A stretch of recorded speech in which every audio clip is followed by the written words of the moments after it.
Hello, everyone. Welcome today to Challenger Demo Day. Welcome to everyone who is here with us offline and also to everyone who is here with us online. My name is Olena. I am going to be the host for you for tonight.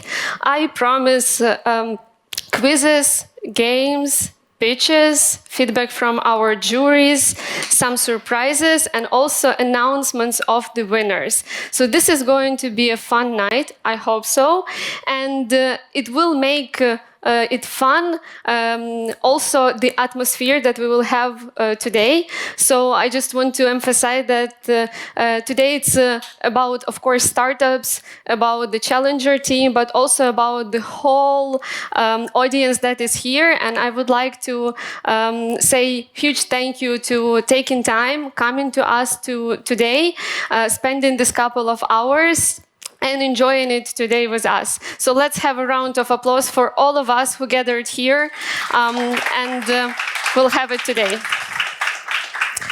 Today we are to celebrate Challenger Accelerator batch number 4.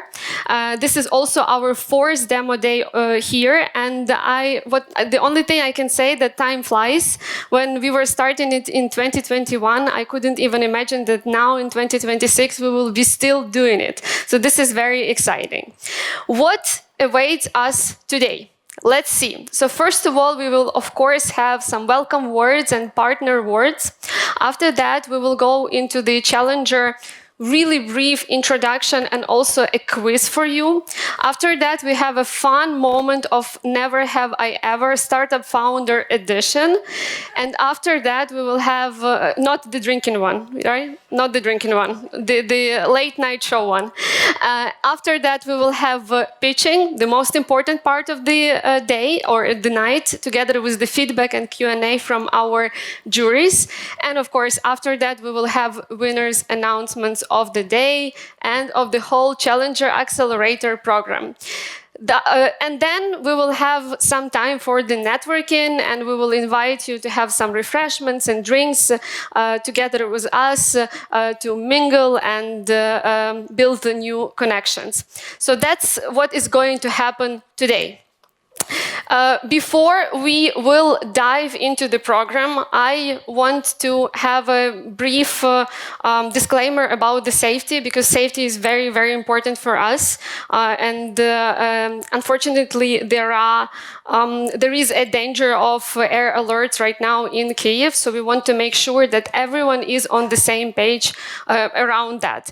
In case we are going to have an air alert during our event, we will have kind of two strategies. The first step will be for us to assess what's happening, and our team will be doing the assessment to make sure that we are informed and we know what to do.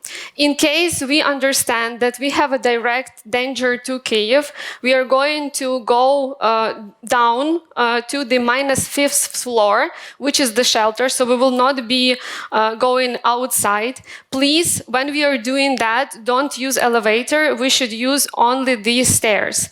In the shelter, we are going to wait till the air alert is over. So for our online audience, please bear with us. We will stop the content and everything that is going to happen in case of that, and then we will come back. Once the danger is kind of over and we have a clear from the clear alert, we will be able to come back and continue. We, of course, hope that this will not happen, but just to make sure that we are on the same page and we know what to do. Before we dive into the actual program of the Challenger Demo Day, I want to have a brief,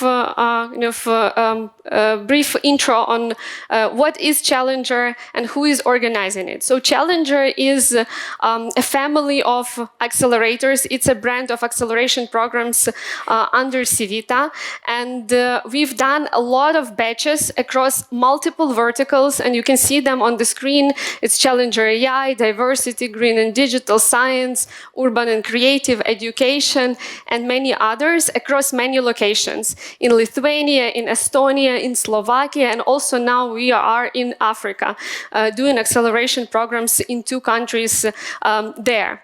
And Challenger here in Ukraine, as I mentioned, is organized by Challenger is a 3-month non-equity program where we accelerate startups and help them develop their solutions, improve them, and become more investment ready. This year we are having here in Ukraine first time that we have 3 tracks: HealthTech, Education Tech, and AI. Previously we've done only AI, so this is a new thing for us.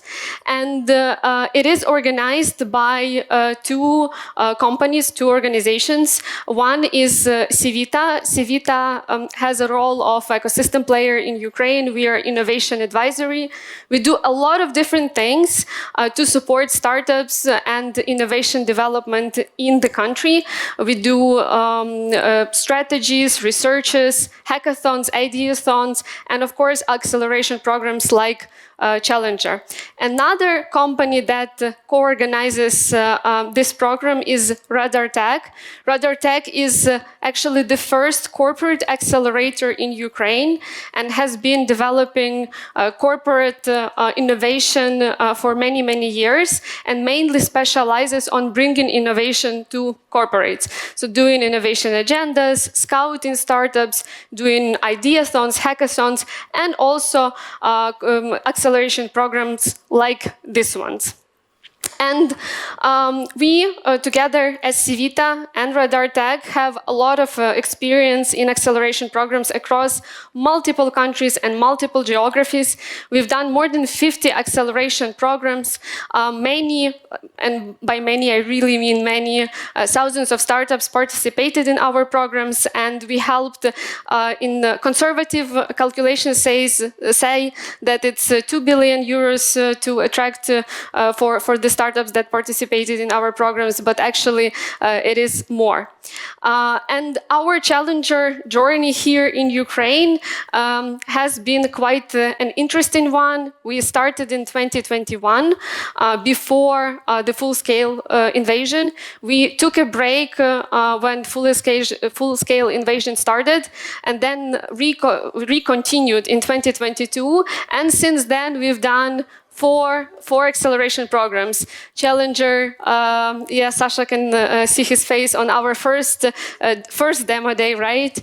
Peter can see his face on our third demo day. We also had second demo, and we also have been here in MacPo for 3 times. So Challenger 2.0 was here, Challenger 3.0 was here, and now we are Challenger 4.0 as well here. So it's great to see some familiar faces, to see some smiles, and we hope to get more pictures to show in our next editions of Challenger.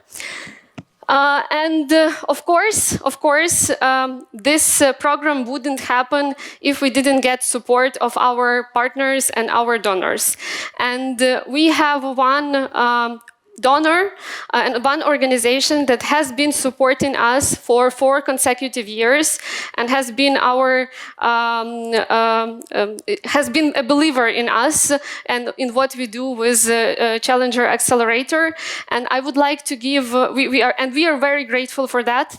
And I would like to give a word to the representative of this organization, Thomas Tirs, to say a couple of words on why SDEV is making this decision to support startup ecosystem in Ukraine. Please, Thomas. Woo.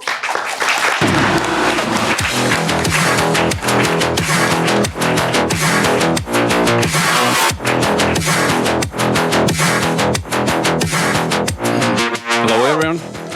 Вітаю всіх.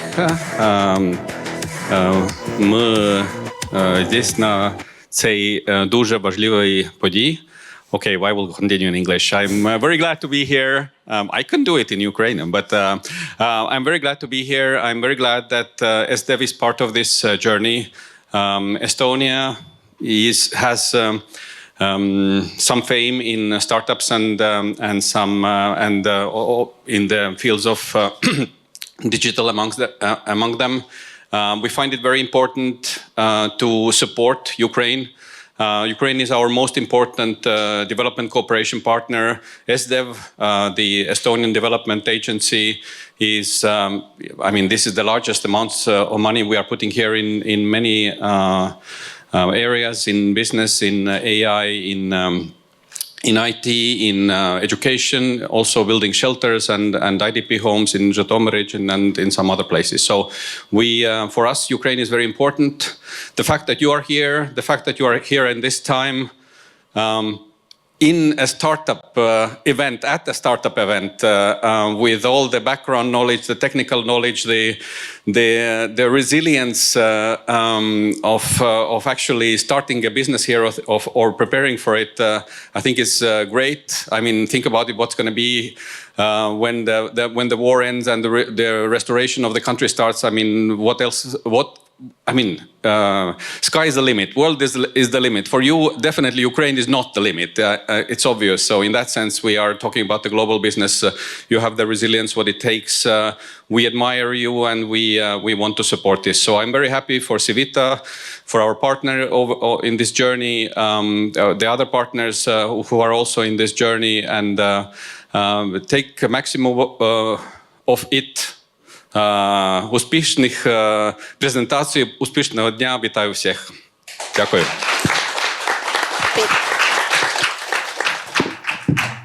Thank you very much, Thomas.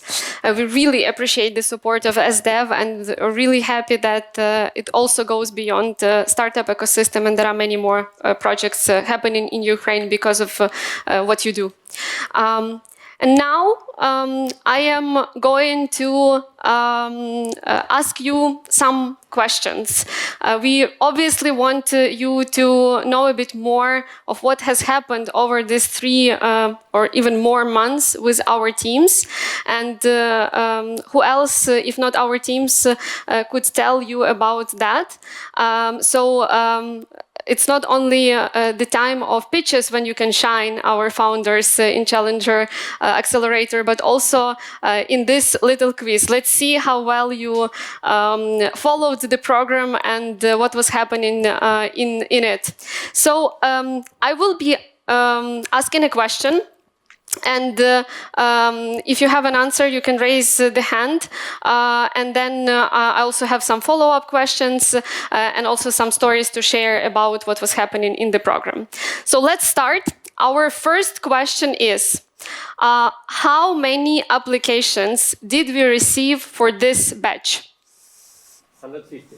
150. Oh, Sasha says 150. Almost? Not really. 130. 130 from Olena. Is it Olena? Almost. Everyone likes to guess. Well, it's not 145. So Olena was the closest. We received 123 full application forms from the startups, and now we are having 13 teams that have participated in the program, bringing different experiences, challenges, and perspectives, and we will hear all of them today. And I have a follow-up question to Olena. Olena, what did you learn from other teams in the cohort? I learned a lot, actually, from the approach other teams are using for the go-to-market strategy to the United States, because we're focusing on the Europe, and I did not get into that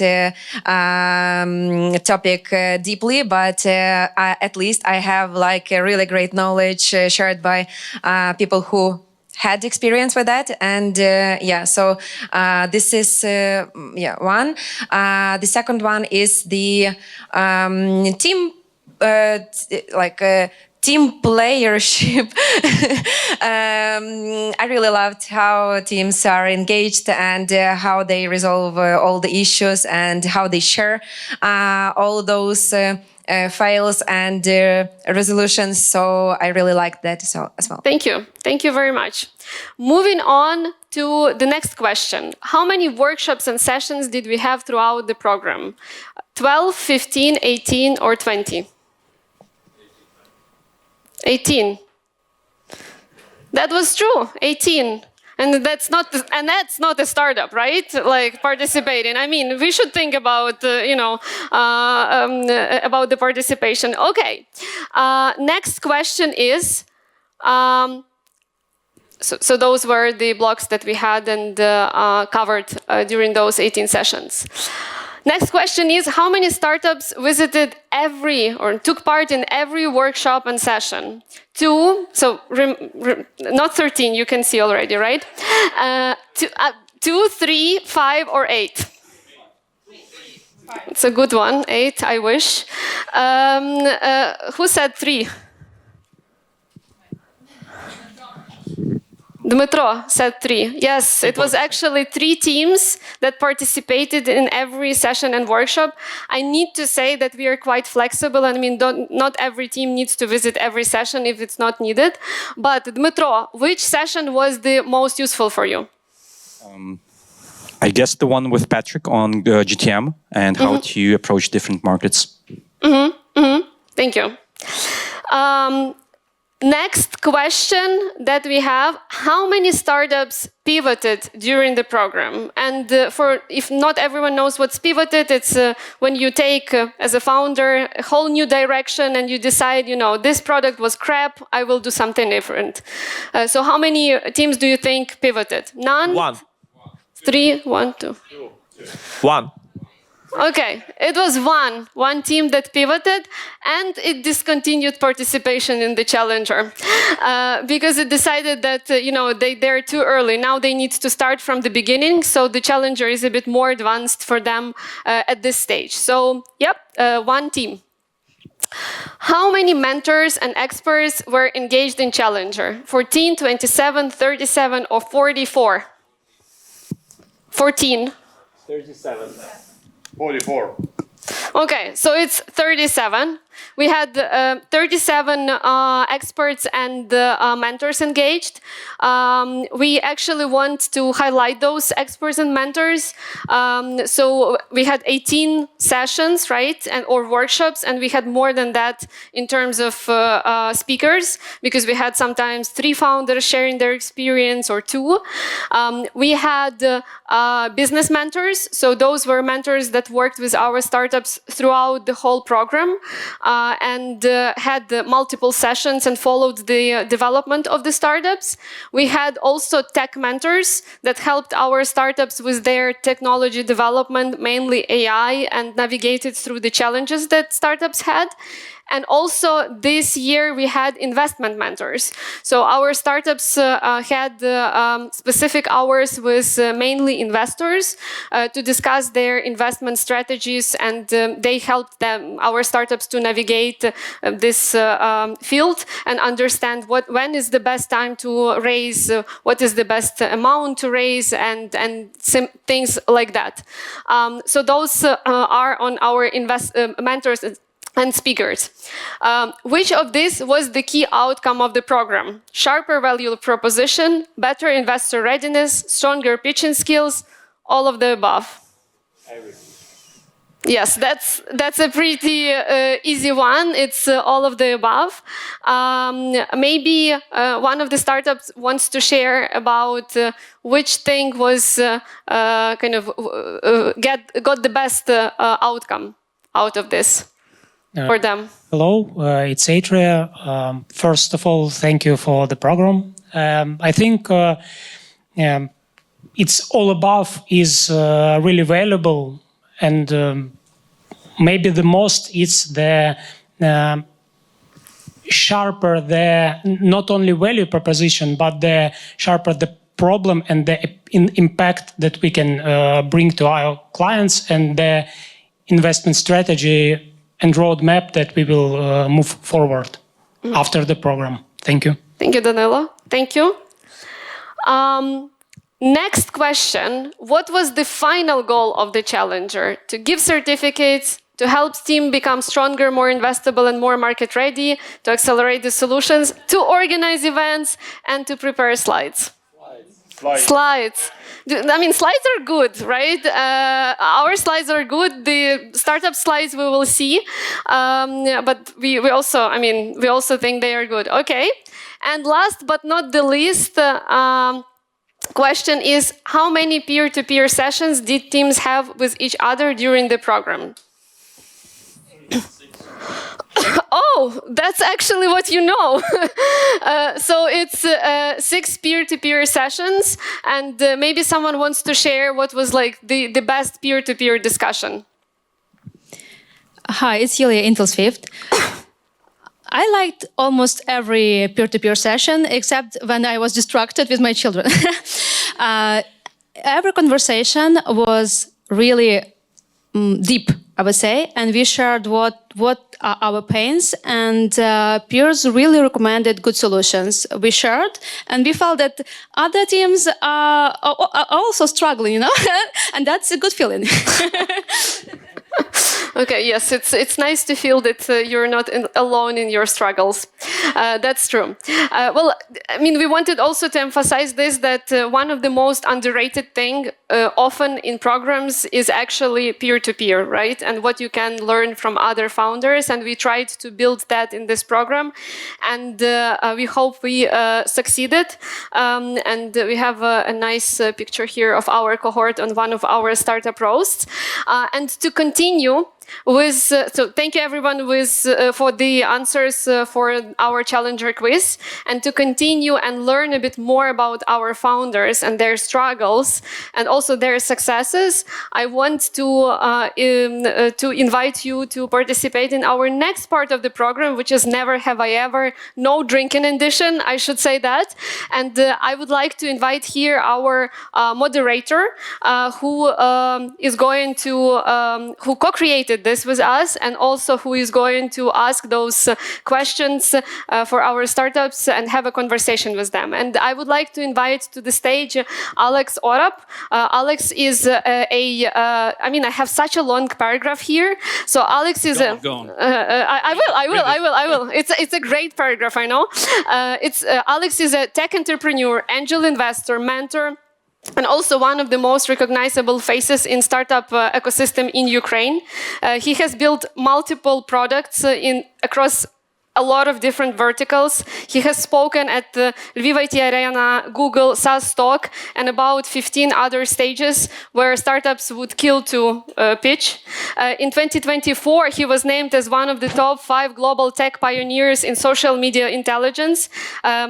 Alex also has MBA, engineering brain, and a lot of energy. And most importantly, Alex, you do. And most importantly, Alex is a startup founder, has worked with a lot of startups, so understands them very well, and I hope will help us to open those envelopes, right, of startup founders. So Alex, please, welcome, and I give a stage to you. Good afternoon, everyone. So, first, give a round of applause to yourselves too, guys. Do it. Like, seriously, look at this room. Like founders, investors, mentors, supporters. It's a big day, and we are all a part of it. Okay, so I'm Alex Orap, and I've been in this ecosystem quite a long time, and I know one thing for sure. Like every founder in this room have a story that they don't put in the pitch deck, okay? Like decisions they are not proud of, or maybe a moment at 2 a.m. at night when they questioned everything. Or maybe a pivot, we heard about a pivot that they called strategic, but actually it was just a survival move, okay? So tonight we're going to find out some of these stories, and we will be playing a game called Never Have I Ever, Startup Edition. Who has played this game before? Raise your hands.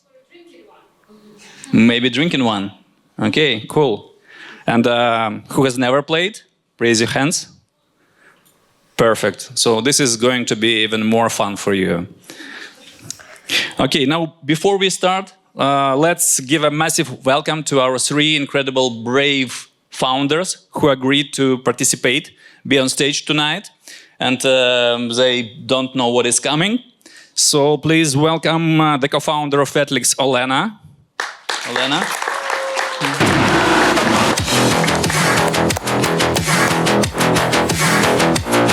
The co-founder of Movizo, Vitaly.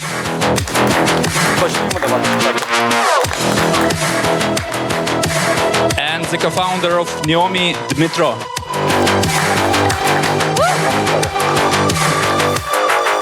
All right. So here is how it works. I will read 10 statements to you about something that may have happened or not happened during your startup journey. And our 3 founders have this science.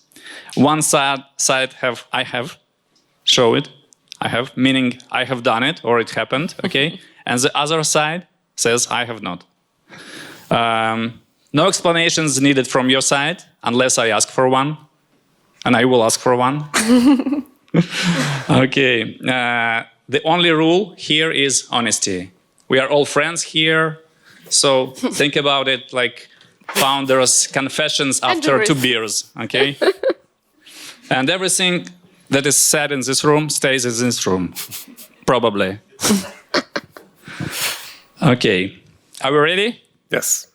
Let's warm up. We'll start easy and we'll build from there. So, the first one. Never have I ever changed or pitched completely the night before a big presentation. Yeah, so we are on the same page here, all of us. What made you change it, Dmitro? Basically everything. In most cases, that was traction slides, competition slides, because I always struggle with them the most. Mm-hmm. I once changed the market capitalization slide also the last night before event. Okay, why did you do that? Because I found the better formula to present bottom-up approach. Okay, better formulas are always good. Good. Next one. Never have I ever sent a cold email to investor at 2 a.m. No one? Really? I don't believe you. Yeah. Okay, safe answer. Next ones will be a bit more revealing. So, never have I ever said we have no competitors in a pitch and actually believed it. Okay, so how did the investors react? They were not happy. They were not happy? Yeah. And what did they say? You're wrong. You're wrong. All right. Next one. Never have I ever built a feature just for one customer and later regretted it. 2 of 3. Okay. What did it teach you about prioritization, Elena? Actually, that was the time when we had 2 clients, so it was 50-50. 50% of our customers needed it. Yeah, that's why we decided to give it a try. And it showed us that we definitely need to count what is the actual benefit for the customer, and maybe he is not sure that he needs like this particular feature, but he needs something better that would definitely do something else and something like more revealing and more time saving for him. So we decided to make it not in a rush anymore. Okay, we are learning something here. Yeah. Cool. Okay, never have I ever added a metric to our deck just to sound impressive and hoped that no one would ask about it. Yeah, I've been there too. Did anyone ask? Yes. What did you answer? It was about the market slide and about the SOM, and the achievable market. So I think everyone goes through that until they understand how actually you need to calculate it, not like just out of my head. So Yeah, like 2% of China market, right? yeah. Got it. Never have I ever refreshed our metrics dashboard way too many times during one day. I'm doing it all the time, to be honest. Yeah. And why do you do that? To check what's up. Hoping the numbers will go up magically. Yeah. Do they go up? Usually not, but sometimes you can spot some patterns and that something is changing, or discover that something is not working as expected. So I believe that's a good exercise. Okay. Okay, let's raise stakes a little bit. So, never have I ever realized that our target market wasn't actually the right one. Yeah. So, when did it become obvious to you that it's not the right one? And why? We started to research competitors and tried to understand why that market and not that. Mm-hmm. So that was when you didn't include competitors and they Yes. appeared on the scene somehow. And you realized the market is wrong, right? Too many competitors. Oh yeah. Too little customers, right? Yeah. Too many competitors. That means we can be one of those competitors and be on that market too. Okay. Now a personal one. Never have I ever cried in the bathroom and questioned if this startup should continue. It's really? You never cry in the bathroom? Not so much. Sometimes I regret to. Just a little bit. Right? Yeah, sometimes I regret or have some bad feelings that something is going wrong, but trying to keep calm. Vitaly, what helped you push through that moment? My team.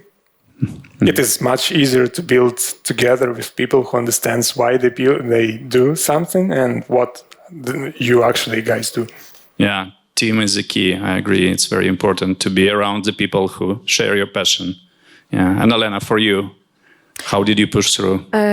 I got a good sleep and started looking at these things not in a depressing way at 1 a.m. when I did not get too much sleep previous night. So it helped me a lot. Okay. In the morning, everything feels a bit easier. Right? Yes. A bit brighter. Good. Okay, slightly more dangerous one. Never have I ever argued with my co-founder so badly we didn't speak at least for 24 hours after that. Okay, what was that about, Dmitro, and how did you fix it? Frankly, a lot. And we didn't speak for much longer time than 24 hours. That was like a very hard period of the previous startup. But we got through that. So you fixed it? You're friends now? Yeah, we used to be friends before that. We still are friends, but we are not co-founders anymore. Okay, that happens. Alena, and for you, why did it happen?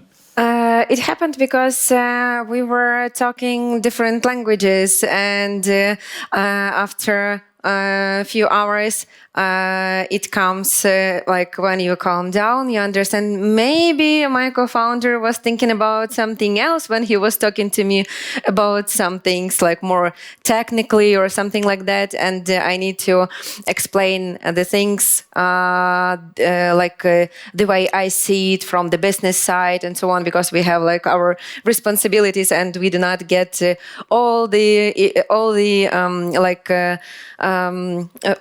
thoughts that are in both our heads, so we need to explain them with words more. Yeah, relationship with co-founder is like relationship with your spouse, right?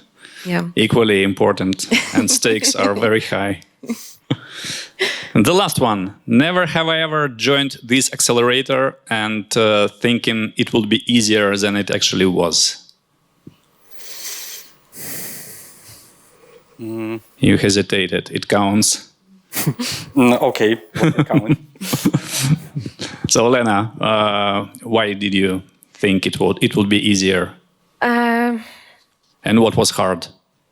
It was not like it was challenging because it's a challenger.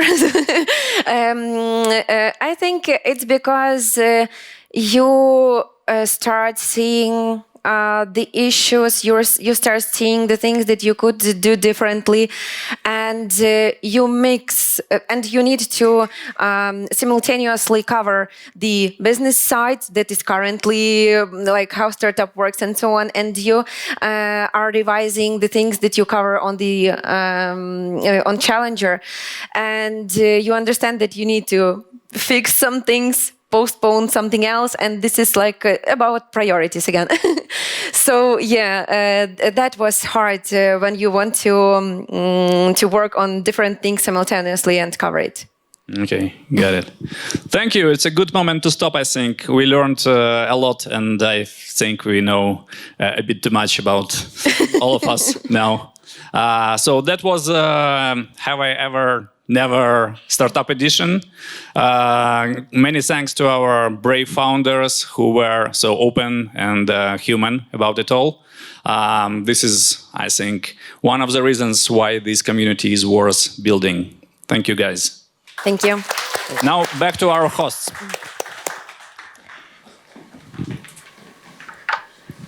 Thank you very much, Alex, and thank you very much, our founders. It was really interesting. I think that when we go to the networking, we can have a bit more chats about, crying in the bathroom. Well, the question was very specific, crying in the bathroom. Maybe they cried in a toilet or in a living room or, in a bus station. You never know. I mean, so thank you very much. And we are now moving to the most important part of our evening, and that is going to be pitching of our startups. So slightly more, as you've learned, slightly more startups joined our program. Some pivoted and left to work on their very early stage concepts, but 13 startups stayed, went through the 3.5 months program, participated in workshop sessions, had a lot of mentorship hours, had startup roasts with investors from across Europe and not only Europe, and of course improved their pitching skills and their pitch decks. I mean, slides are important, so we will see some improved slides here today. And we are going to have pitching across three. My presentation will come back at some point, and we are going to have pitches across three tracks: education track, HealthTech track, AI, and at this point I should see, okay, yes. So we will have the pitches and the startups in the tracks. We will start with EdTech, then we will go to HealthTech, and then AI, and we will have 11 startups pitching physically here, so they will come to this stage, and 2 startups pitching online, meaning that we will see them only on the screen. All the juries are only offline here in the room, so it makes it easier. All of the startups will have 3 minutes to pitch. They will hear, so startups, you will hear the gong. It's not a nice one, so you will hear it, yeah. If you hear that, that means your time is over and you need to stop, and you actually need to stop. We are quite strict with that. After that, you will have 4 minutes to answer questions from our jury and to get feedback. After the feedback, 4 minutes of that, we will also have this gong. So we will not be going overboard because we have a limit on the time. And juries, when you have questions, please raise your hand. You have a couple of, you will have a couple of mics mics. You will need to share some of the mics because you are 6 and we have less of those. So that's it for the rules. And now I am going to present our juries. We have a really, really great panel of the juries tonight. Some of these people came from other countries to be here with us on this demo day. So I really want us to welcome our juries with a big applause. And also I have, with the introductions, I have prepared short on-spot questions for our investors. I mean, you know, it's not only founders who need to, you know, perform today. So I would like to start with a first jury, Peter Mockula, who is with us for the second time. Peter is an angel investor, partner at Trinity, and member of SDBAN. Peter came here from Estonia, and we are very grateful for that. And Peter, I have a question to you. Considering your legal background, right? What do founders say in a pitch that immediately turns into legal trouble later? Well, if first of all, if it becomes evident that they haven't secured intellectual property, brought it into the startup, then that is a huge issue. Okay, so intellectual property. When you see it needs to be. Two of the most widespread and most significant shortcomings from legal point of view is failing to bring home the IP and failing to prepare for breakup of the founders. Okay, thank you, Peter. The next jury is Oleg Sirenko, partner at Diligent Capital Partners, one of the investors into Preply across all the rounds. Also, Oleg is a co-founder of his own startup, so he can relate to many of our founders. We just discussed it before our demo day. Oleg, what's the fastest way a founder can win you over or lose you completely? Thank you for the question. I think the traction is the best. The numbers, we like to invest not in the very pre-revenue stage, so I see the numbers and the easiest to say yes or no. Thank you very much. Our next jury is Alexander Yatsenko, principal at Smok Ventures, famous figure in Ukrainian startup ecosystem. Sasha, be honest, how many pitches do you mentally reject before slide 2? You know, through those I think dozen plus years of looking through the decks, it's definitely several thousands already.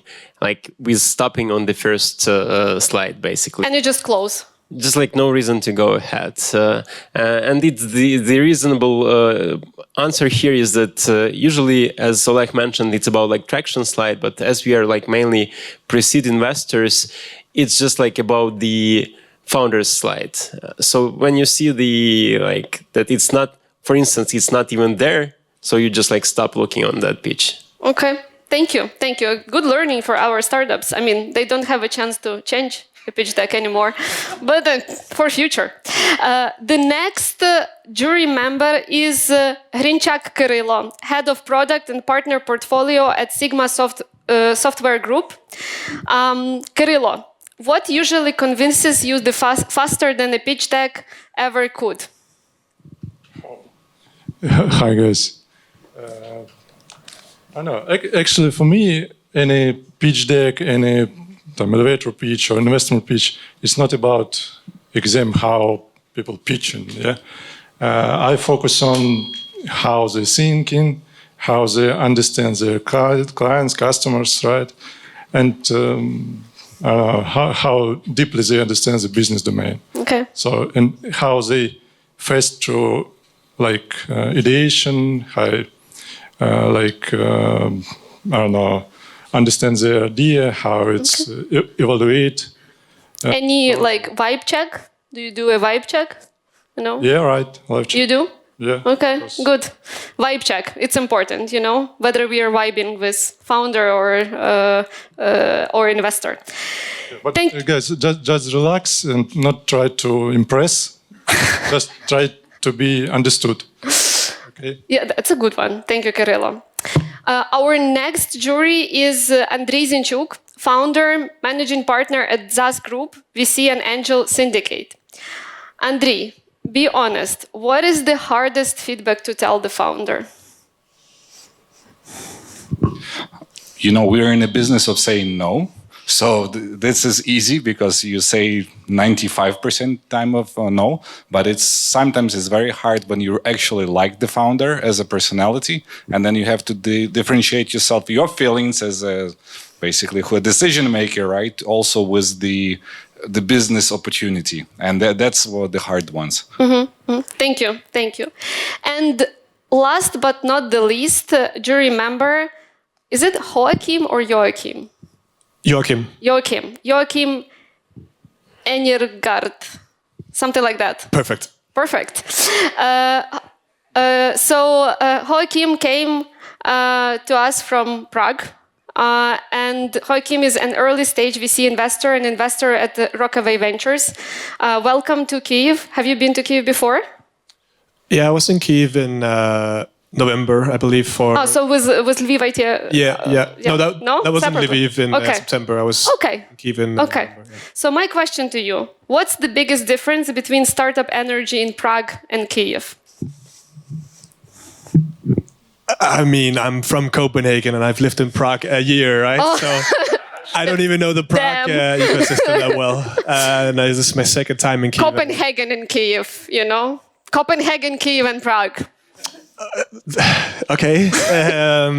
So comparing to Copenhagen, I think there's really a lot going on, especially in Stockholm now. And Copenhagen is feeding off of that at least a little bit. So there's a lot of focus from international investors. And I don't see that 100% in Prague, although increasing now. And hopefully increasing in Kyiv as well. Okay. Thank you. Thank you very much. I would like us to give a round of applause to our really great jury. We really hope for good questions and good feedback. Good, not in the meaning of, nice. I will now move on to also a very important part to announce the prizes that we are going to have today.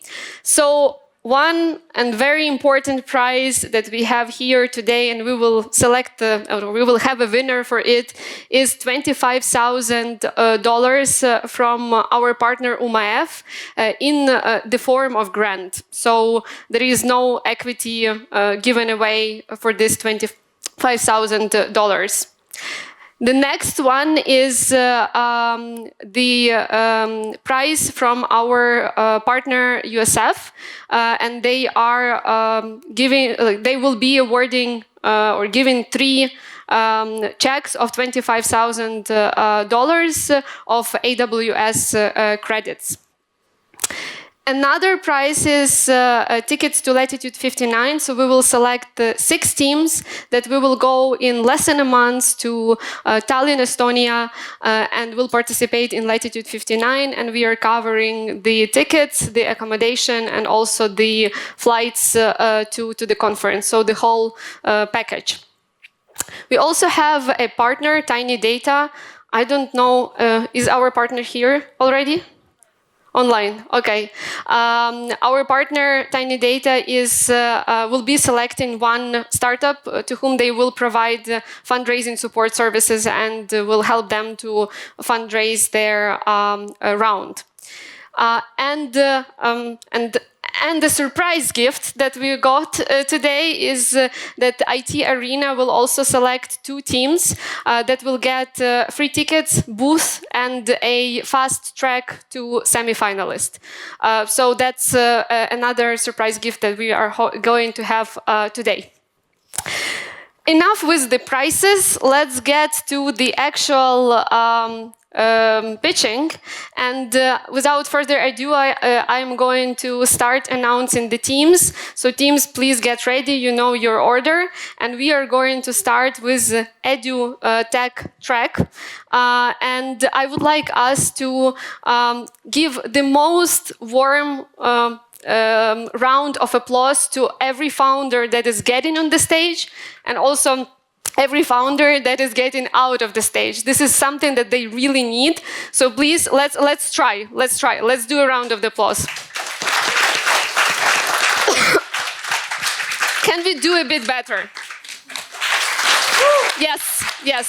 So let's remember that. Let's do a mental note. This is what we want to welcome, and how we want to move to another startup founder. And we are starting with EdTech, as I mentioned. And our first startup to pitch is Soft Trainer. And I am going to invite here Ruslan to pitch. Ruslan, welcome.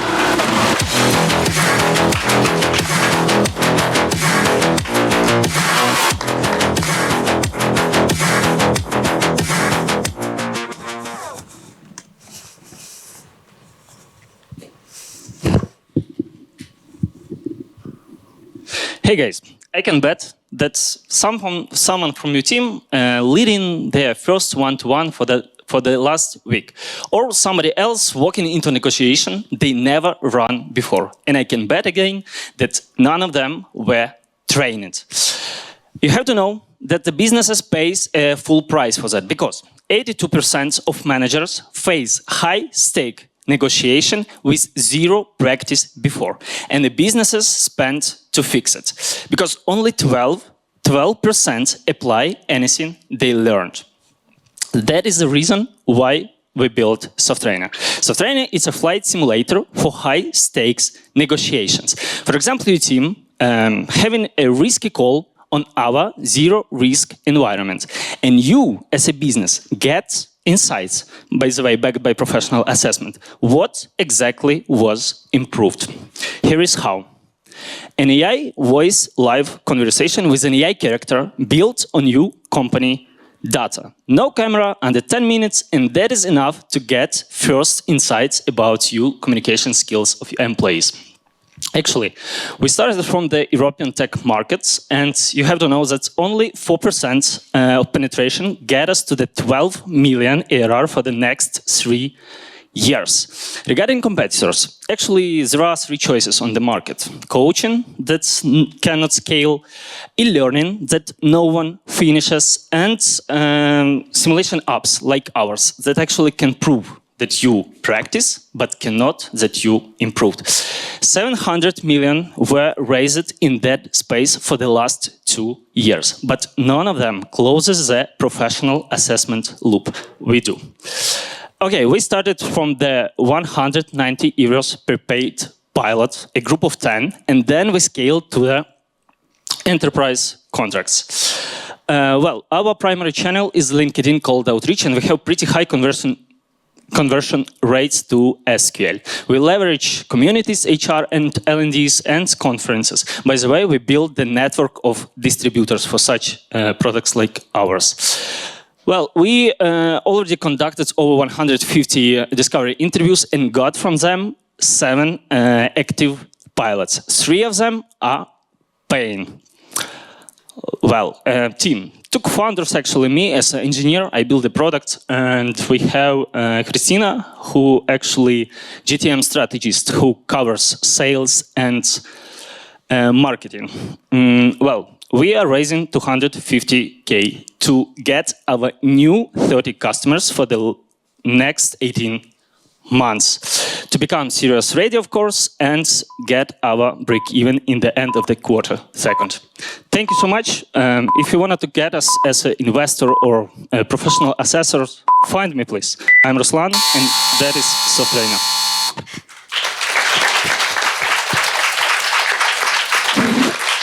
Thank you, Ruslan. Let's start with our questions or feedbacks from the jury. Peter, yes.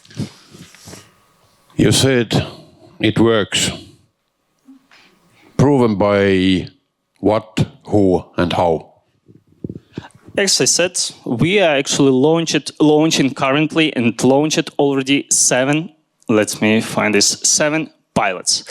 Actually, I cannot say that we know exactly the portage of the businesses. It's a different one. But for example, one of our pilot, it's a customer support, actually, where the guys have to train how to deal with a frustrated customer. That's only one. Another one, it's a really high-stake negotiation. You know, we help businesses to prepare developers for the pre-sale calls. Another one case, just a simple one request.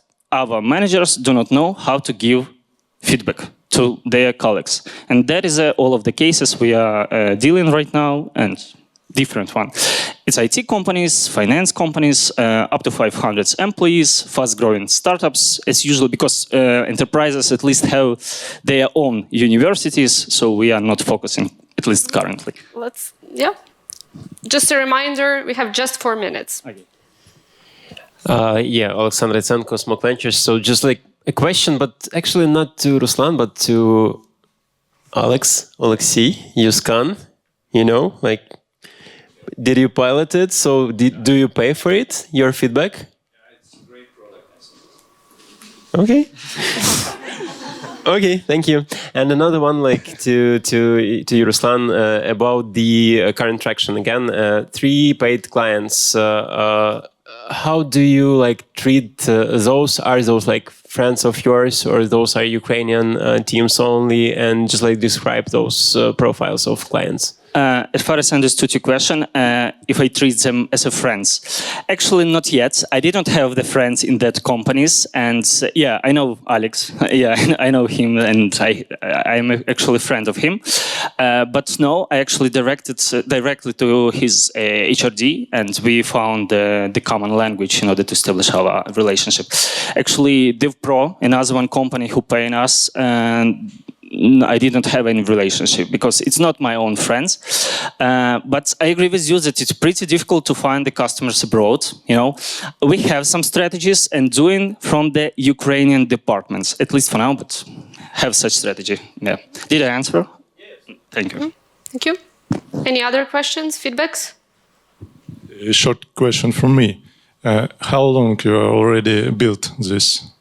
1 year? Some girl 2 months ago said me that we are not serious doing a first year. I can say that we are doing 2 years, but the first one was not serious, as she mentioned. Yeah, I believe that at the end of the 2024, we start. And how you plan to distribute this to 50K? For what? 50K? To 50K that you asked. How I can distribute?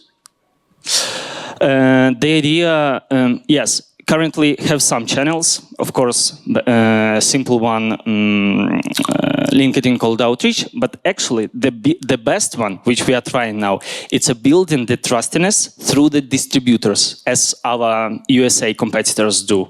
They even have the local distributors in Ukraine, and these distributors actually spread their assessment test. And we're trying to build this trust in Europe in order to do the same. Yeah, that is main channel for us. As well conferences, as well webinars. Yeah. Okay. Thank you very much, Ruslan. Thank you, juries. Big round of applause.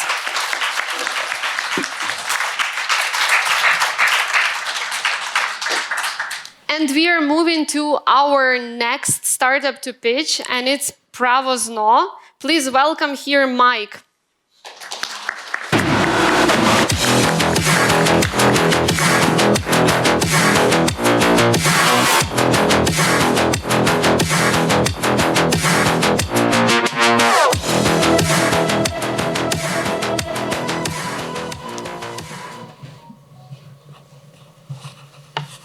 You can start. Yep. Yep. Hi, I'm Mike from Pravosno, and we create AI-powered solution for personalized exam preparation. There are many preparation methods, but still there is a 15 to 30% failure rate. More than 70% of students utilize supplemental learning, and only 5% achieve top-tier results and desired spots at the universities. In simple words, we created a three-step method. First, our students take placement test, then we prepare them using AI personalization and gamified learning, and thus they achieve higher exam results and stress reduction. We also developed our own B2B authoring tool that helps us to transfer other tutors' courses into a more personalized, gamified way, and thus we can reach new markets faster and expand our technology easier. The market opportunity is huge. We currently aiming to acquire 100,000 active users in CEE via partnerships by 2027. We have our traction in Ukraine, where we have 10 times revenue growth since launch of our platform. We have 12,000 registered users and 35% conversion rate from registration to purchase. We have also partnered with many Ukrainian top universities that proves our traction as well. Our current model is B2C, but as we grow, we plan to scale using B2B2C models that helps us to acquire customers with less cost and reach new markets faster. We plan to pivot in Romania, where there is one of the highest tutoring spend in Europe, and still there is one of the highest failure rate throughout the entire Europe. Then we plan to scale in Poland before moving to LATAM in SEA, where the AI deployment rate is still low. Pravo.no is the only platform combining advanced learning tech and B2B infrastructure that helps us to reach new markets easier and faster than our competitors. We are university friends that are passionate about education, and that is why we have our traction in Ukraine, and that is why we are the ones to take it global. We currently ask for 300,000 pre-seed extensions that we plan to relocate into launch or deployment of new courses in new market, further development of our product, sales, and regulatory compliance in those markets. Pravo.no is the infrastructure of academic success. We believe that every exam preparation course must be powered by smart technology to deliver winning student results. Join us in our journey. Thank you.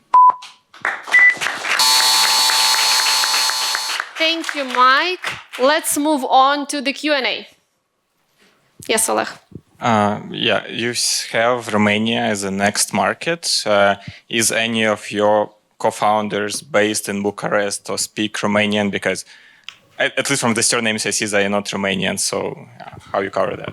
So not, we are all Ukrainians. As we learned the opportunity to scale in Romania, we decided that the best opportunity would be to find an angel investor in Romania, and that's what we are doing right now to expand our expertise in the market.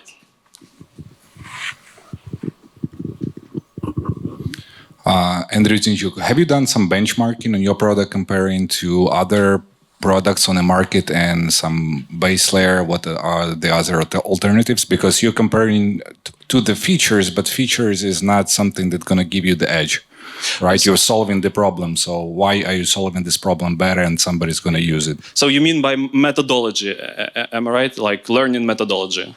It's not about maybe methodology, but you say, hey, if I'm going to use your tool, if I would do it myself, I would suck, right? If I would use you, I would get 50% better in 10 days or whatever. And if I'd use the guys B, C, D, it would be the different benchmarking. Yeah, so we have the difference between placement test results and the end of our course, like after course completion. And we know that our courses work for the students, and we know that our students get higher results than the competitors in our field in Ukrainian market. Well, we validated these results. So yeah. But numbers. It's hard to compare with other type of learning because the regular students doesn't use one learning tool. He learns like in a couple ways. The university provides the methodology, the school provides the methodology, and it's hard to compare to other type. But we know that the failure rate is high, and we know that our product is working, and that's how we, prove to universities, at least that we partner with, that our methodology works better than even theirs. Peter? Your client is the end user. You're working B2C, and yet you pitch your B2B authoring stack as the distinctive factor. Why? So first author using this methodology was me. I created first course. It was a book, and then transferring it to the existing platform and existing tech was like 2 years. And now this span from regular course materials to the gamified personalized course is like 2 months. And we even decreasing that span. So as we grow, we are expanding our course offering using materials of other authors. And what we provide for them is a tech to transfer their materials to the course that would actually work.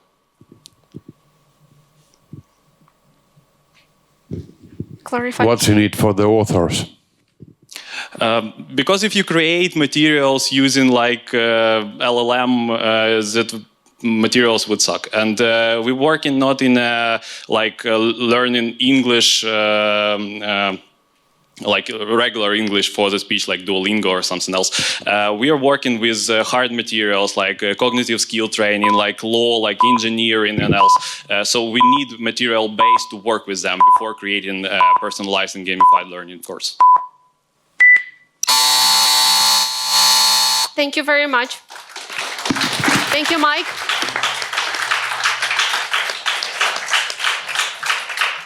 Our next startup to pitch is Robocode XR, and please welcome Roman on the stage.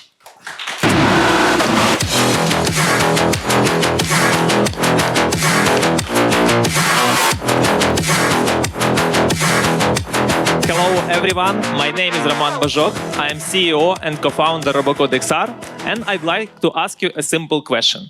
Do you know any kids who prefer computer games over school lessons? If yes, stay tuned. So, we see a big educational problem today. It is lack of motivation. And schools are losing their battle for students' attention. Our solution is Robocode XR. It is online and VR learning platform for studying embedded coding and robotics, and it is disguised as a strategic computer game. Using our platform, students can build a smart city like engineers, using sensors, microcontrollers, code, and build different types of smart systems, like water control system, vertical agriculture, smart delivery system, and so on. And they immediately see the results of their knowledge just in front of them. We see a huge opportunity for our product, but now we are focusing on a couple thousand of private schools in Europe. We operate as B2B SaaS with $1,000 per computer lab for school annually. Our GTM is very focused. We start with private schools who have Lego robotics because they have a STEM mindset, they have teachers, they have computer labs, but there is a need for them to extend their programs for all the students. What makes us unique?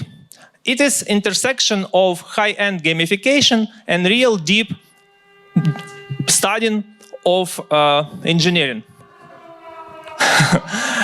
Please continue. Okay.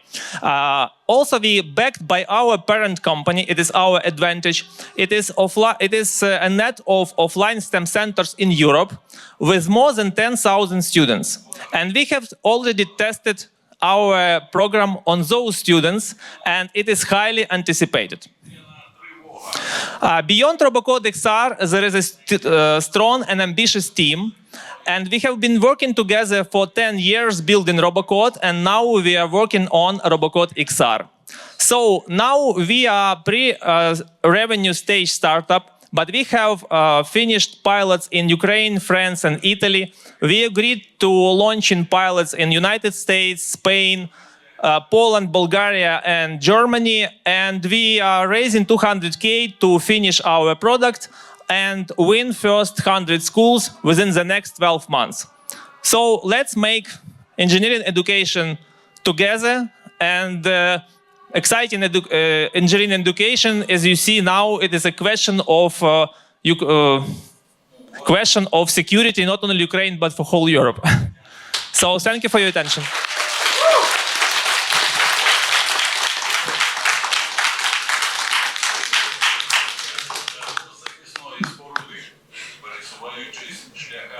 One second. I hope this will end at some point, because that is a bit... Huh? Yes. Zhenya, if you can hear me, can we end this? Russia, yeah, of course. God. Okay, I propose, Last time I was pitching, clicker didn't work. Roman, maybe that's you. Okay, let's continue and let's move on with the Q&A session. Yeah, let's go. Yes.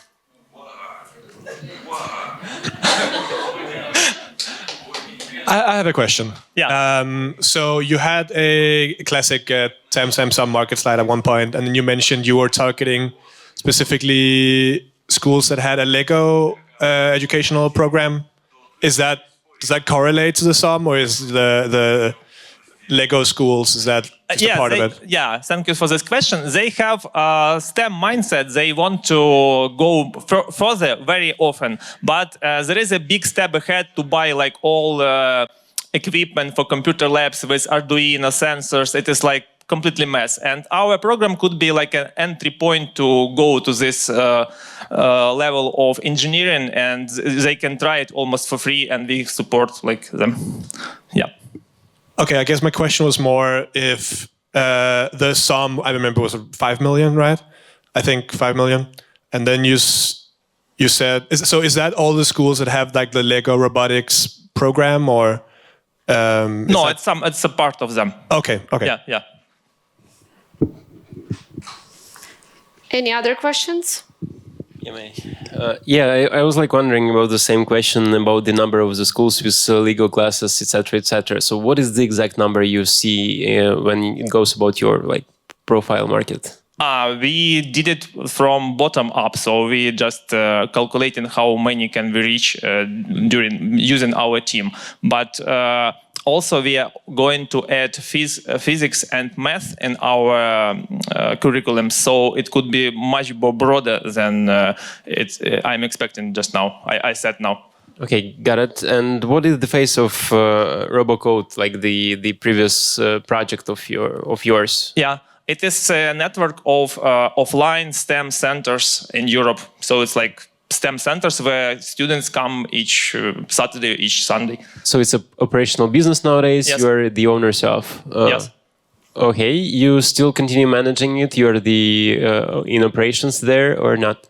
No, I have left it like for a couple of years ago. I'm out of operational management for a couple of years. Okay, got it. Great, thanks. And at least from my side, it's +1 point because of the circumstances. You did it great. Thank you. Thank you. Thank you. Thank you. One more question, Roman. How many commercial customers maybe do you have now? How many schools, or it just... Thank you for your question. We are pre-revenue because we haven't completely finished our product, and it's impossible to sell it right now. Okay, I understand. Maybe to finish this line of questions on the market, maybe you can tell in Ukraine how many schools you can see as your potential clients and what's their feedback, because I'm sure you talk to them, what's their feedback on your, I don't know, MVP or demo version? I never seen a school that didn't like this product. I have also 2 private schools as a co-founder in Kyiv, and the kids are happy, teachers are happy, and all our net of centers, like very like it because it's really cool. But how many are in Ukraine? Can be a client? 60, let's say. Andrei? Yeah, why do you think it's a venture story, and what's the exit you anticipate? I consider it like a substitution of all homework that students do at home for math, physics, engineering, and so on. So I see it as a big project, like every student can use it for learning math, physics, and engineering. Thank you very much, Roman. Kudos for pitching across this siren. And we are done with our EdTech track, and we are moving on with the HealthTech track. Just also FYI, we are monitoring the system right now. It's in the region. I think it's not in Kyiv directly, so we're monitoring. And I would like to present now our next pitcher, who is going to be online. It's going to be Ray from EdTech. Let's welcome Ray.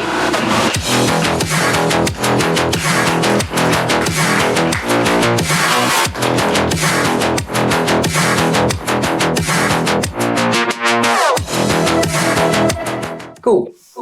Okay, so hey everyone, my name is Ray. I'm a co-founder of EdTech. A few years ago, my wife, Irene, woke me up at 2 a.m. She's a health coach. She's been doing this for years. And she said, I don't understand. My clients are smart people. They know what they should be doing. They know what is healthy, and they still can't make it stick. And look what was happening over the last 50 years. In 1975, 13% of adults globally were obese. Today, it's stunning 43%, over 2 billion of people. So what did the market build to solve this? On one side, there is apps. They are cheap, accessible for every phone, but most people quit within a month because counting every calorie, cutting out the favorite food is extremely hard. On the other hand side, we have coaches, clinics, and GLP-1 drugs like Ozempic, and they do work, but they are very expensive. And there is the gap. So we built EdTech, the app that helps you build your healthy eating habits. And here is how it actually works. During the day, you log your meals. 1 photo, 5 seconds, done. Next morning, you receive your daily insight with one thing that went well and one small tweak worth doing. After a week, a full report, the one you would receive from a real food coach. So the global diet and nutrition apps market is around $6 billion. Our slice is English-speaking people who are done with counting calories. And we target around 1.8 million ARR to prove that we can build organic acquisition model and then scale. The business model is basic B2C subscription with a free, monthly, and annual plans. And I would say on traction, we are definitely early, not hiding that. But we have a few hundred active users giving us small organic MRR and high user ratings. On the competition side, yeah, I know it is fierce, but the thing is, it is clustered. Every major app on the left side focused on tracking. Then food coaches, they're behavior focused, but very expensive. And behavior focused and affordable, that is EdTech. Our persona is a burnout dieter. Woman 25 to 45, English speaking, who tried apps like MyFitnessPal or something similar and walked away. There are estimated over 1 billion people like this globally, and we aim to start from the US and then expand. And I believe that this problem needs two things: domain knowledge and execution. Irene owns the first, the methodology, the framework, the face behind the brand, and I own the second, 15 years building and scaling tech products. And I would be bold enough to say that we're exact founders market fit this space has been waiting for. And we are raising 800K. Half goes to organic marketing because the whole point to raise is proof that we can grow without paid ads dependency, and the rest goes into products. Like my wife woke me up at 2 a.m., I want to wake you up now. It is the right time for the giant problem. We have the right team and the right skills to fix that. The only thing which is missing is your support. So let's talk.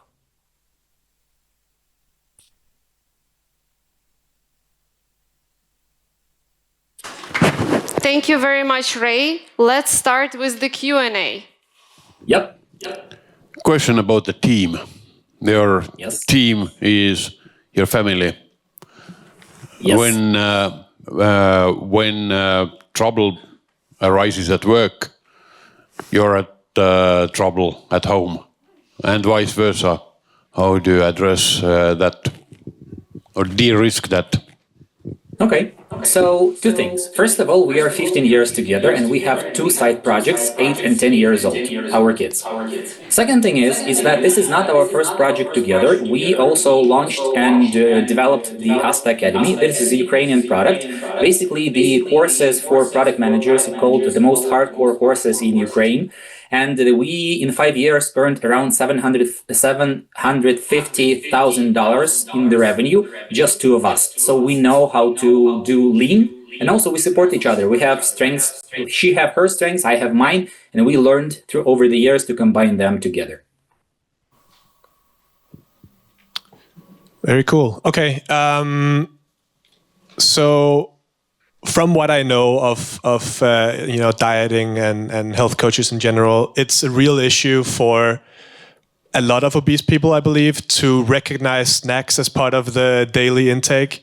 So I'm wondering how you plan to make sure that people actually log or take pictures of everything they eat and not just the quote-unquote meals. That is actually one of the most interesting questions. So the thing is that historically, one of the biggest burnout problem for the dieters were actually logging food. At least people thought so. And they were starting developing the AI scanning tools like we actually using. But most of them were using, and this helped to reduce the friction a lot. Therefore, the usage and the number of people who are using the instrument for us or for the competitors are huge. But the thing is that what's actually made people quit was not the process of logging, but was the burnout of thinking every time they need to count and calories and make sure everything is logged actually. So what we're doing, we're approaching this through another angle using the Harvard plate method and also the pound method. We allow people to focus on the balance instead of focus on counting everything. And through this, they are having much less stress and problems in doing this. When we were comparing the users who use the general logging with the calorie counting and logging using the pound and plate method, there are multiple clinical researches that proves that those people are logging longer. They build habit because of that, because you start realizing that this is a 1 portion, this is 2 portions, and so on. And based on that, over time, they stopped needing the idea of counting everything. So long story short, we help them develop habit that eventually they won't track anything. How are you planning to build a moat to protect your interesting idea from all the competitors, these dozens of companies on the left, and what would prevent them from basically copy-paste your thing if it starts to work? Yep, okay. So there is 3 things which we see as the layers of the moat. Number 1 is that we are actually having the algorithm below our LLMs. The whole idea is that we took Irene with her over 5,000 hours of working with the clients, and we kind of algorithmize it. It basically built a whole like a decision-making trees, what she do, how she recommends things, and so on. And also put a lot of the scientific stuff because she focused on only science when she working with the clients. And based on that great algorithm, which we put under the hood of the app. In this way, when our text being generated like recommendations, it used the direct input and not some generic recommendations. In this way, first of all, we are using extremely small number of tokens comparing to the others. The second thing is that we are replacing the scan thing, which we are using right now, through the mix of ML models. It is just under development. This was actually one of the goals we have on the Accelerator. We unfortunately was not able to ship it at this period, but we are in progress. And the third thing which we are focusing on is the branded community, because kind of following flow playbook, because the flow initially won not because of the features, but because of the community and women they trusted. We have Irene as a person, and we are planning to build this around her. So the community of herself as a face, plus functionality and approach to using AIs for the product, minimizing them and decreasing significantly the unit economics cost of that. Something was wrong with our timer. Thank you very much, Ray. A big round of applause to him. Thank you. Thank you. And we are moving to our next startup in the health tech track. and that is Atria PRM, and I'm welcoming Danilo to the stage.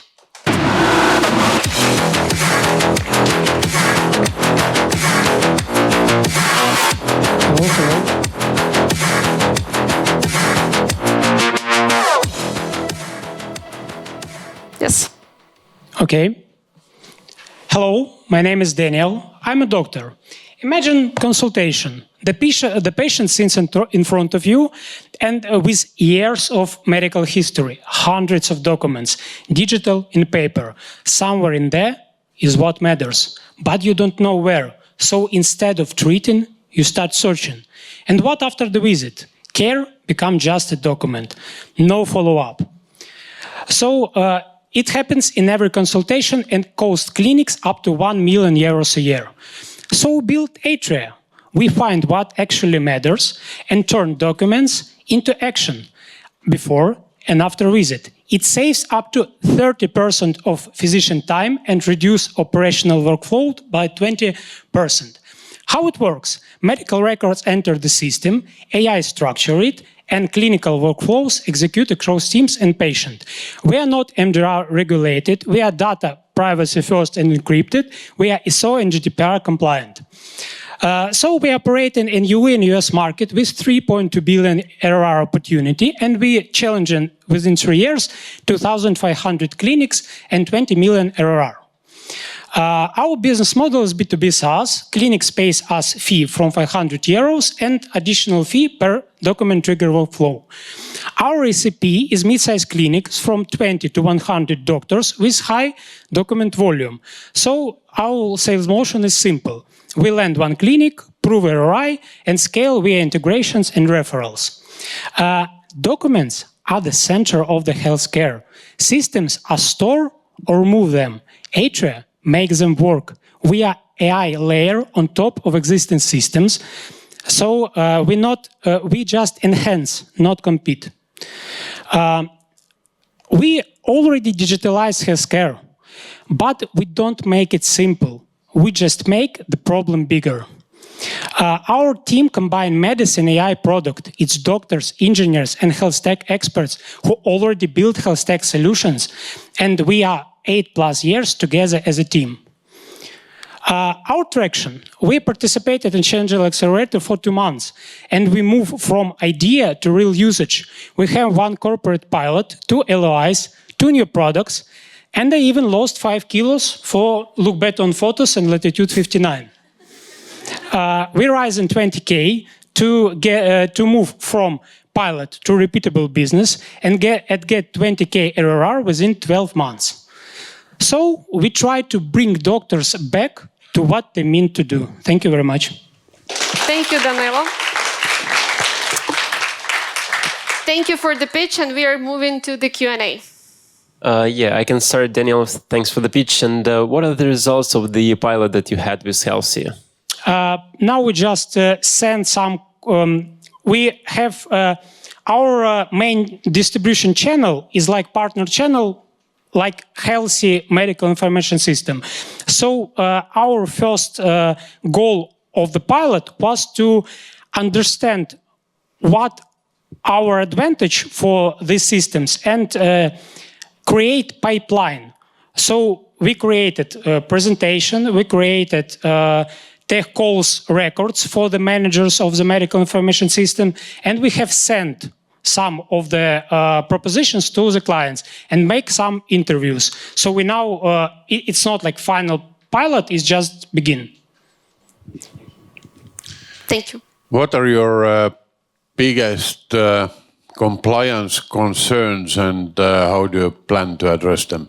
We have several. First one is the sales cycle is big, but it's big price in the end because we are already in the market, HealthTech, the clients leave 10.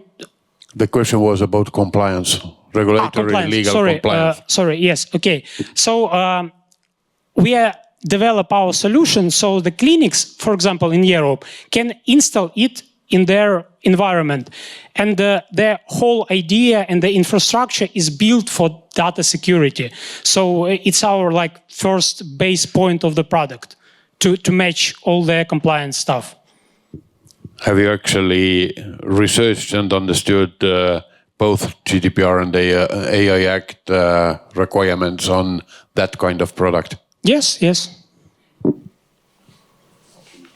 Thanks. Any other questions or comments? Yes. I believe you missed the competition. No, I don't miss. I just try to say and show you that we don't have like direct competitors, because we deeply understand market, we understand pipeline of the systems that are in the market. They have 1, 2, 3 years pipeline that is really challenging, and they don't have time to develop some new interesting feature like ours, because our stream is like, you need the whole team, R&D staff to make this product, and the clients of our competitors don't want to pay extra when they already use the medical information system. So our solution is like adding up to existing ecosystem. Any other questions or comments? Okay, let me ask. Your system is basically a wrapper on top of LLM, if I understood it correctly.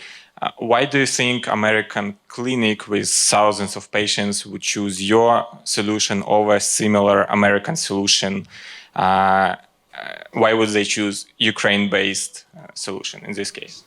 American market is really challenging, but it already have cases with venture-based cases, with even exited in billions of the same companies. So they are open for this kind of innovation, even more open than Ukrainian clinics, because we have Ukrainian clinics have another kind of context. So America is even interesting because they are more innovative for this. They have legacy systems, big ones that they didn't change.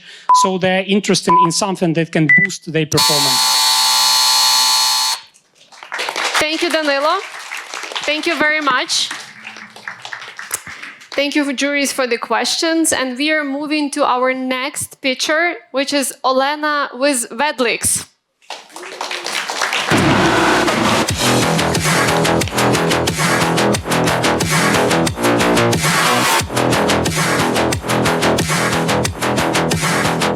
Thank you. Hi all, I'm Olena, co-founder and CEO of Vedlix, the clinical data engine for veterinary medicine. I have 11 pets, and I also co-founded 2 pet rescue NGOs, and that's how I got to see all the issues that exist in this industry. So vets spend nearly half their time on admin tasks, and that's one of the top 3 issues that leads to 67% burnout rate and billions lost for the industry. Vedlix automates 80% of manual admin, like booking, invoicing, and prescriptions. We cut it down from 35 to 6 minutes, and all the actions, all the interactions we automate capture structured clinical data. And that's because we built a connected ecosystem where Vedlix Pro automates the entire clinic. Vedlix Care connects pet owners, and underneath we have a clinical a data intelligence layer that captures anonymized clinical insights for scientists, suppliers, and government. So that's our engine. We're currently live in 17 veterinary practices with over 4,000 appointments already recorded, and we are proud to be supported by Challenger, Google for Startups, and Aurora Tech Award. The pet care software market will reach 11 billion by 2030. And we are purpose-built for the independent practices that power the 80% of the industry. But the real market is the data market behind it, which serves pharma, insurance, and also diagnostics, and it's worth over 60 billion. So our competitors build tools for enterprises. Those are expensive, slow to deploy, and full of features small clinics simply don't need. So we built a solution for the clinic next door. Easy to use and implement in a few days, not months. And the localized pricing that we provide for our clinics is starting from 100 euros per month. And those whose clinical data meets our quality threshold will get 50% off automatically and also additional benefits like insights. Our team has worked together for over 8 years in tech, and we're all pet owners and all rescuers, and we are supported by industry PhDs who have extensive experience across Ukraine, Europe, and also United States. So currently we're validating our data quality model, then expanding into Europe and data monetization. So currently we're looking for pilot programs, distribution partners, and also strategic data conversations. So I would be happy to talk if you're interested. Thank you. Thank you, Elena.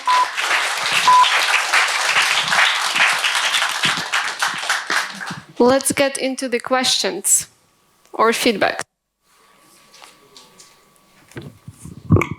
Where is the traction is coming from, and what's your go-to-market model and engine? Currently, all our clinics are from Ukraine. So this is our starting point as we are developing. We are gaining feedback, and we are in kind of feedback loop to make our models more mature, to train them, and to get the most appropriate insights from the system. So currently it's Ukraine, and then we are targeting Poland, UK. So that would be like our next step as part of our go-to-market strategy.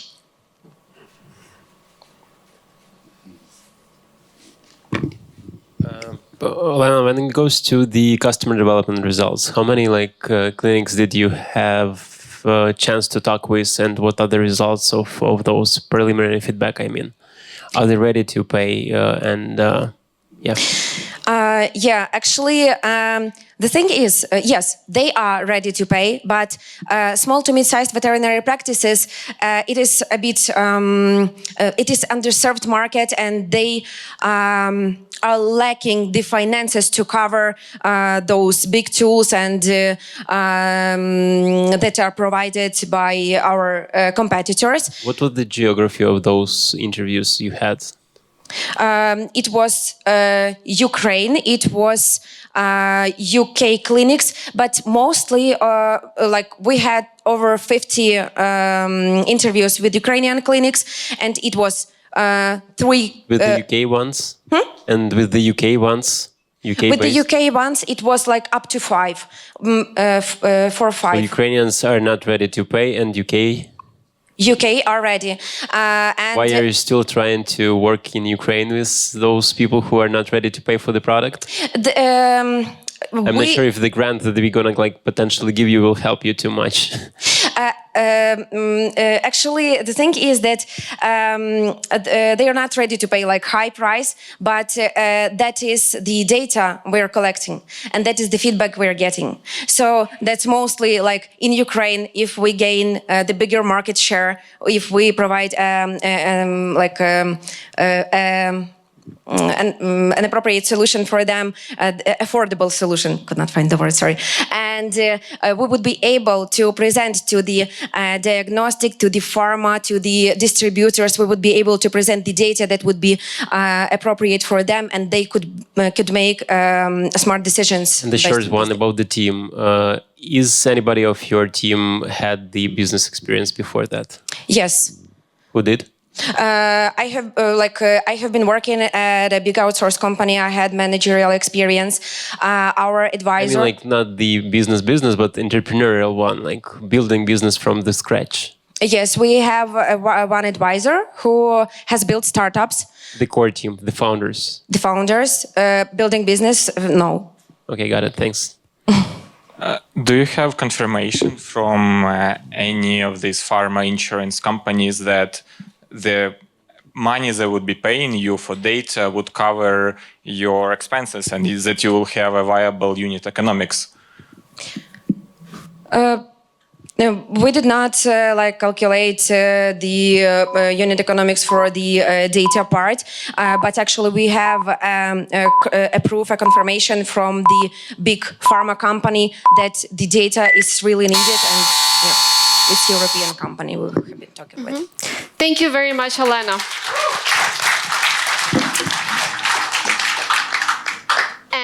we are going to our last in HealthTech track startup, Mindship. Anna, welcome.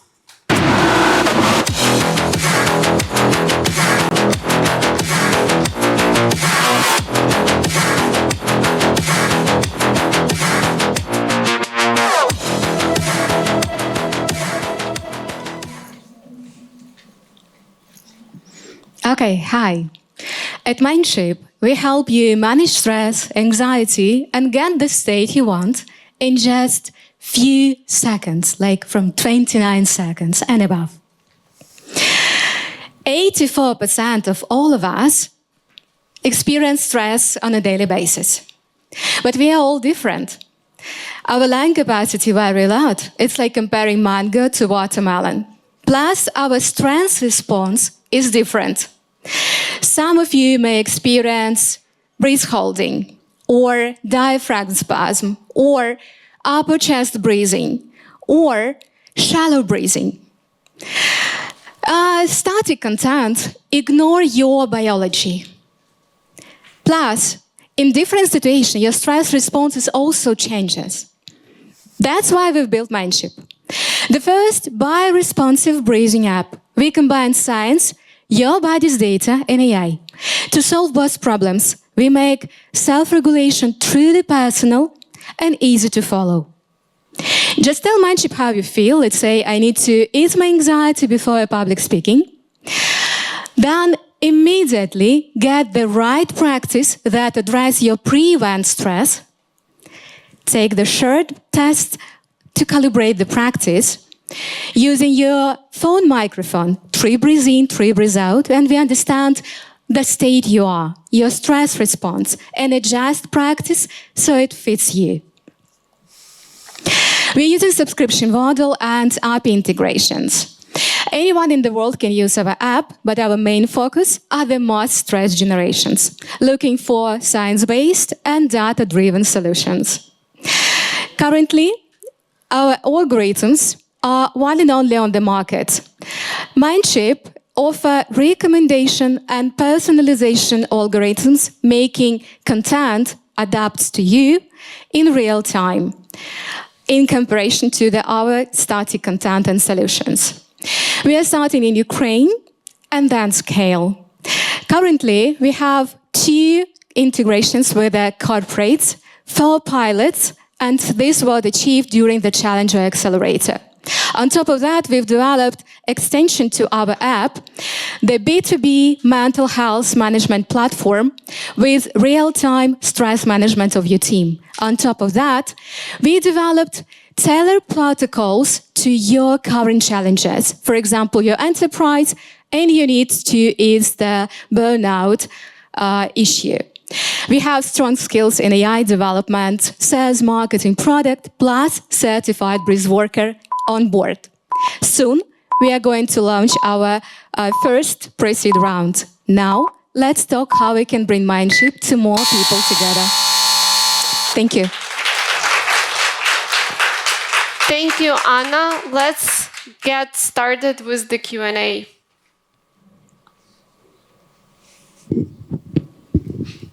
Yeah, I may start. Anna, maybe like in a really, really simple mode, how does it work? Okay. Can I take my phone or your phone? Ahead. Yeah? If you can stop the timer, then I'm not sure about like B2B model and like the line of people are trying. Yeah. Okay. So the app and what we already built, what is already working, it's support in real time, like here and now. So just like imagine I'm stressed. So I take my phone and I start like doing what? And you are starting doing what? By text, via text or by voice. You're telling the app what's in your mind, how you feel or what you need right now. Like any request, what is relevant to you. I'm stressed because I'm pitching, or I have a lot of thoughts in my mind. I can't go sleep. Or so you are very stressed because this naughty boy.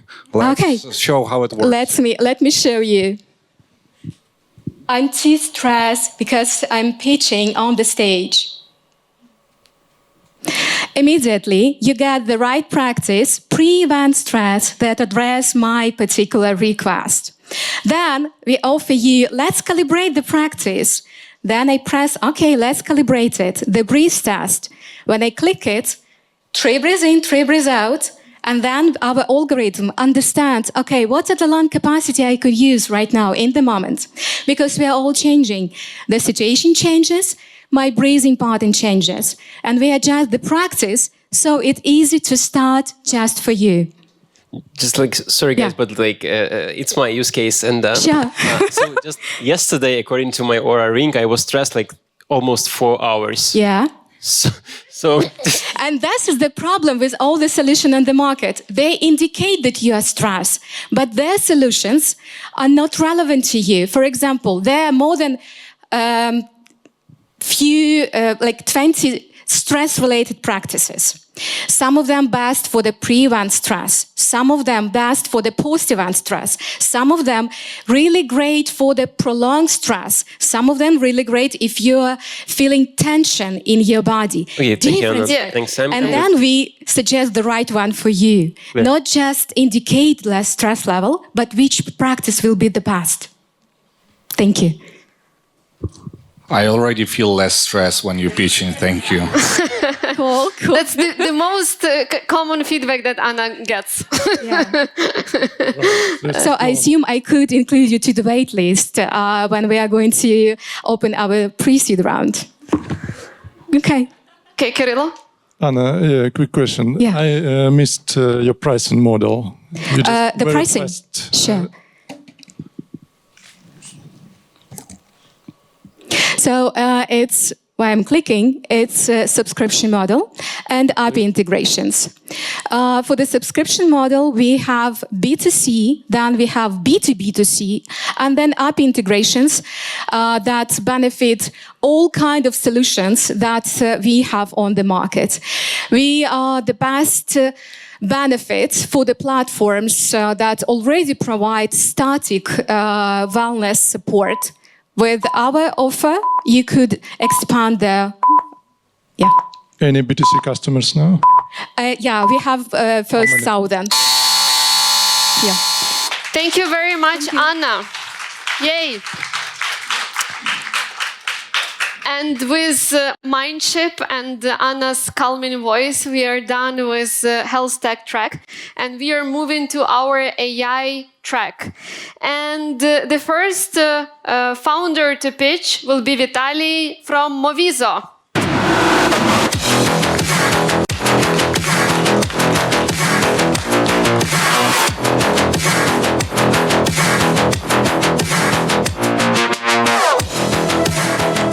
Hi everyone, my name is Vitaly and I am the founder of Movizo, your social AI companion for discovering movies and shows.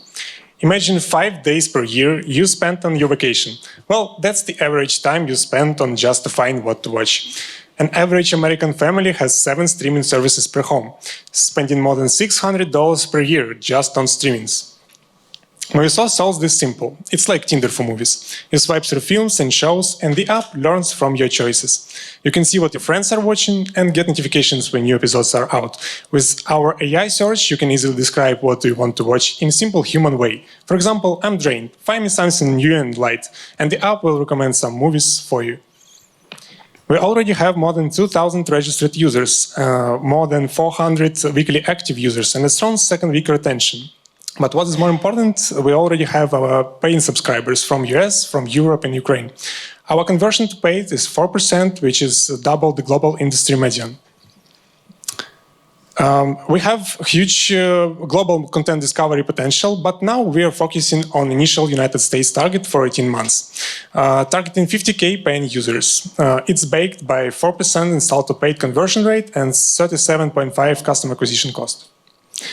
But here is the bigger vision. Streaming platforms deliver content, Movizo understands the anatomy of taste. So we start with matching users through advanced metadata, for example, plots, genres, cast.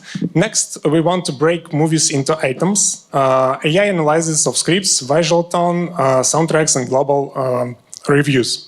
After that, we want to build a custom conversational model that understands every frame, dialogue, and hidden meaning for hyper-personalization. We have freemium model. You can use the app for free with some apps, feature limitation and in-app ads. But to unlock the full functionality, you need to buy a premium subscription. Movistar is built for friends, not film critics. You can see our main competitors on the slide. And we've currently already implemented an AI search, personal group swipes, and serious support. Currently, we're working on AI recommendations, cinema companion, and streaming availability. We are 100% bootstrap team, combining tech and media expertise. We have an experience scaling apps from 0 to 500,000 downloads. So our closest goals are 5 to 10K MRR, and to achieve that, we already implemented an interactive onboarding and collaborative lists. Currently, we're focusing on personalized AI recommendations and social feed enhancements. We're asking for 150K to finalize our AI engine and scale in the US. Our runway is 18 months. And with that time, we want to finalize the AI model, launch data-driven user acquisition tests in the US, and market reach to 50K active users. Thank you. Thank you. Thank you, Vitaly. And I see a first question coming from Peter. Are you already present in the US, and if yes, then how? Yes, we already have launching in US, and here is the numbers. Most of them are in US. We also have traction in Europe, but most of the users are in US.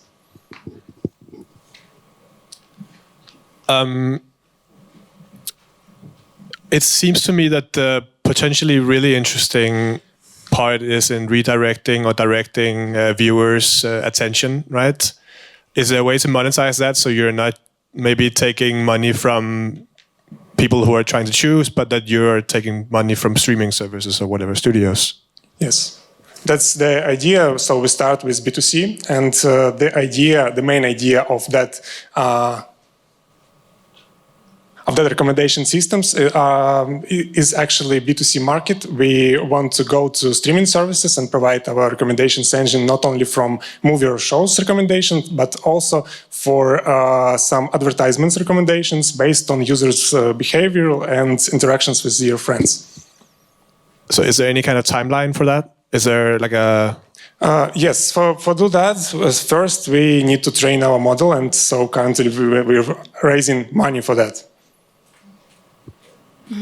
Your customer acquisition cost seems rather high for the B2C product. So what's your strategy to lowering it while scaling the acquisition of users? So yes, the number now shows the data we have already, and we're currently implementing a referral system, different social mechanics like leaderboards, achievements to interactions in app. So with that mechanics, we want to increase the number users spent, number of days users spent in our app, and number of money, of course, spent in our app. To unlock different features, users need to buy a premium subscription. So our goal is decrease the customer acquisition cost by implementing different social mechanics.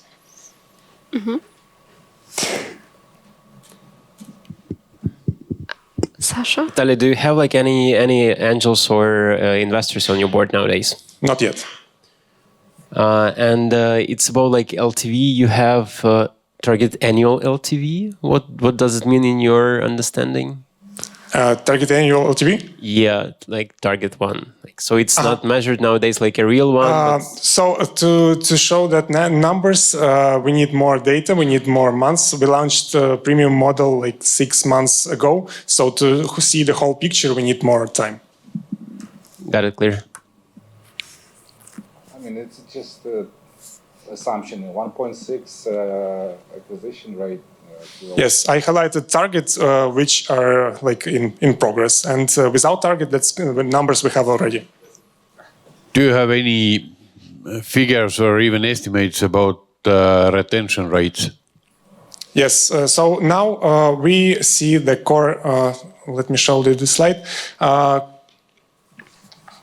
The main goal for the users to launch up and save a movie to their want to watch No, you're speaking about how to acquire clients, but But my question is about churn. Yes. So here is that. On the second week, we have 45% of people retaining on the second week. Can I ask you something different? Why do you think the problem is real? I don't believe it's real. We see the markets. We see that people already pay for that in our competitors.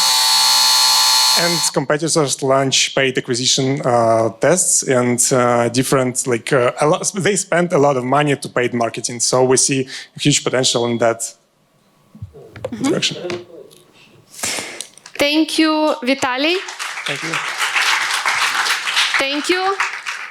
And right now we are going to have our second online pitcher. We are going to have Yuri from Mailer. So please bear with us while we are organizing the technical thing. Yuri, can you say something so we understand that we hear you? Yeah, hello everyone. I suppose you can hear me. Tell me if it's true. Yes, we can hear you. We don't see slides yet, but I think it will happen soon if you're sharing them. Yeah, of course, I'm sharing. Okay. Yes. Awesome. You can start. Awesome, thank you so much. So hello everyone. I'm Yuri from Mailer, the platform that helps companies to set up and manage the email infrastructure. So the email is gonna land into the inbox.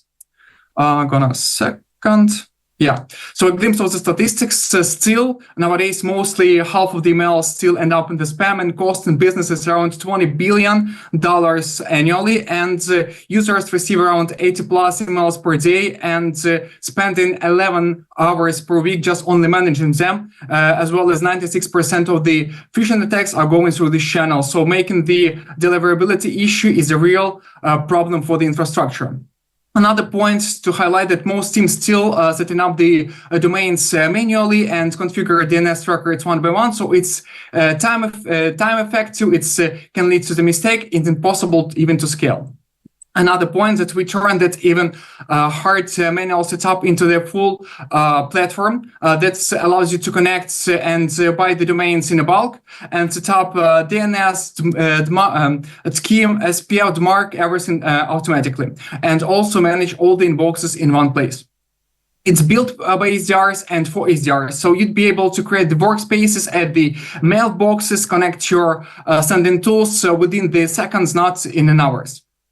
Unlike the traditional email tool that's kind of focused on the sending those, the Mailer focuses on the infrastructure behind the outbound scale. So it's possible to manage your domains, your inboxes, and proceed with the multi-accounting management as well. Another point to highlight, right now we're building the AI layer on the top. It's possible to proceed with the AI-powered outreach campaigns, with the generated avatars, with the templates, and also automated warm-up to proceed with the health for your domain, as well as guarantee the inbox placement. On top of that, we have the lead validation features, such as emails to avoid bounces, as well as the checking the WhatsApp and Telegram accounts all in one platform.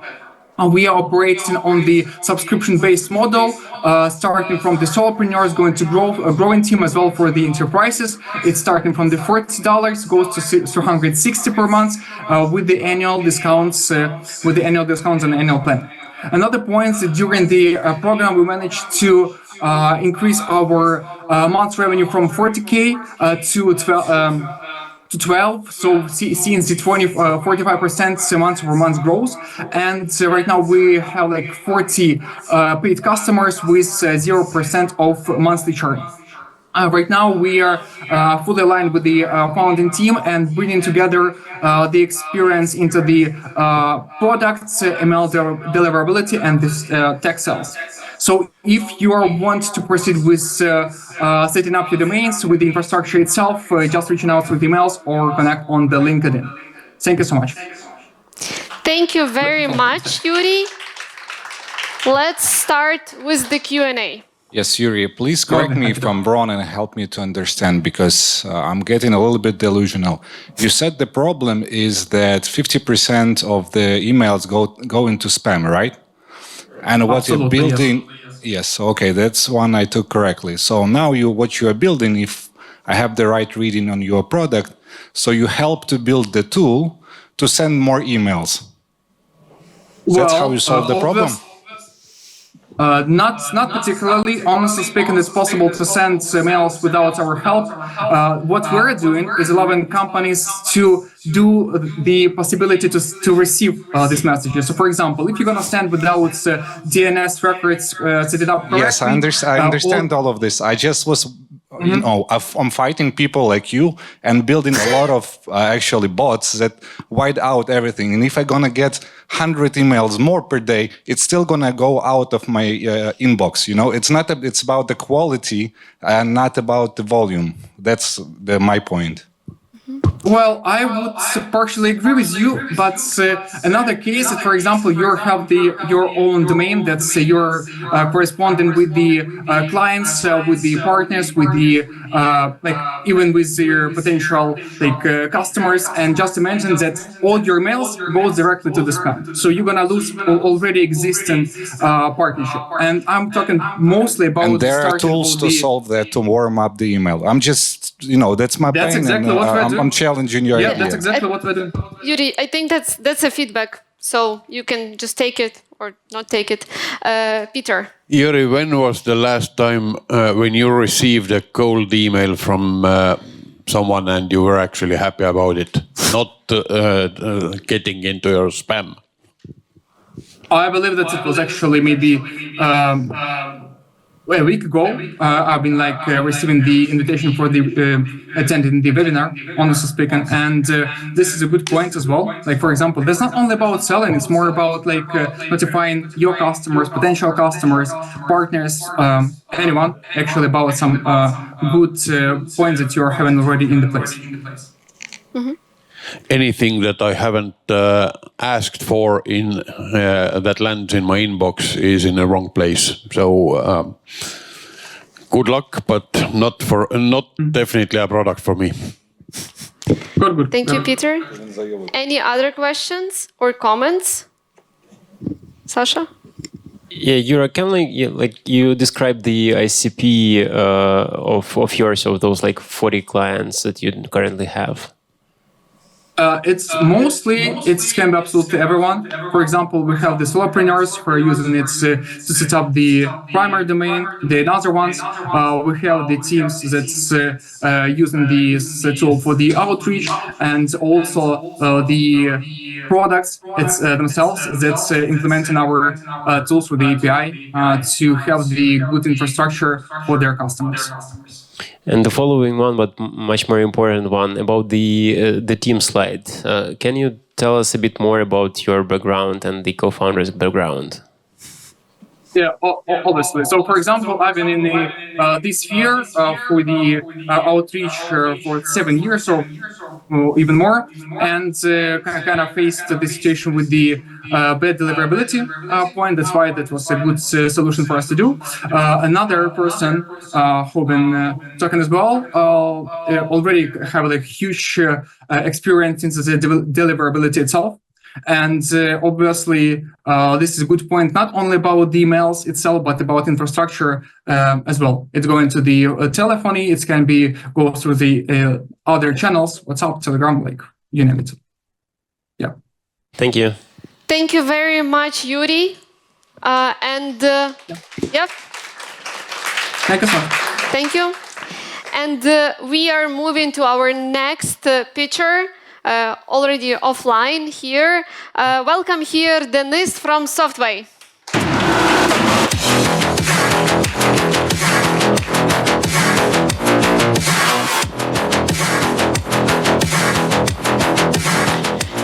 Hello, everyone. Can you imagine that up to 70% of the corporate travel business is still manual? My name is Denis from Softway, I'm co-founder, and we know how to manage this issue. So I will start from our traction. So all this traction is achieved in Ukraine. Now we have around $600K dollars average month turnover and around $65K dollars average month revenue. Approximately 7 million turnover last year with within 40% growth. And also about the grants. So we get grants from Google and EBRD and a few others. It's around $180K dollars, and also we invest $150K our own investment. Our ACP is the company with 200 plus people, any industry, but with average travels like 10 times per week. Trusted by 50 plus companies, including these famous brands that you can see on the screen. And what is the problems and solutions? So inefficient booking, limited options, hidden costs, time spending for the bookings, and we are fixing it with our platform, so we can allow our clients to book all the travel services, get the all reporting, and have the local suppliers access and full transparent costs in the system. How it works is very easy. That we assign the contract, we educate the HR department or the travel department of the companies and give the access to our platform. They start working, they receive all the needed documents, and they get all the final reports and vouchers, everything what they need for the reporting and the traveling. Business model, it's very easy. 10% we get from our commission from our providers, and fixed fee is $3 up to $5 per booking. And if the customers they don't do any bookings, so they are not paying anything to us before they did any action. Our competitors is the regular travel agencies, and so some also like a travel perk. Here you can see the difference between us. And so we are faster, we are cheaper, and we are more client-oriented and supportive. This is our goals roadmap. So we are almost implement AI agent, which will help our customers to make all the bookings fast. So we are finalizing mobile app, and we are growing starts working on the Polish market. This is our core team. We have 20 plus employees, and this is our founder and co-founder. We have altogether 35 years experience in the travel business. So any other questions in the Q&A? Thank you.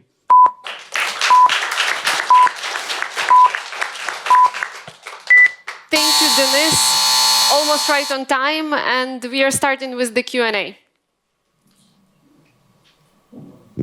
I will start with that. So, Denis, what is the current revenue results? You mentioned about turnovers, and what are the dynamics for the last, for instance, 12 months?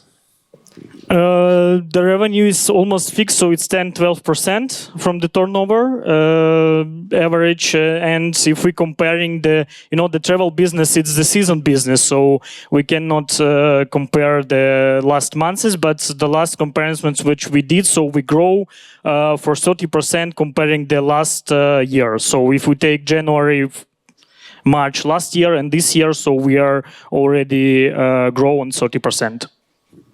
So quarter over quarter, year over year is plus 30% only. And 30-40 years. Geo of your product nowadays is geography? Ukraine, but we open in January. We open branch in Poland, so we already on the final line with few clients in Poland, and we have representative there in Poland. Also, we have office in Latvia.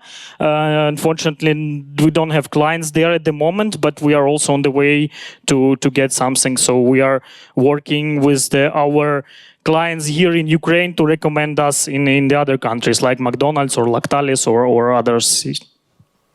Got it. Thank you. So please help me understand what's your secret sauce and moat in this case. Why AI agents cannot replace you tomorrow or even today? The AI agent can, but also that the travel business, it's our system has a huge complex.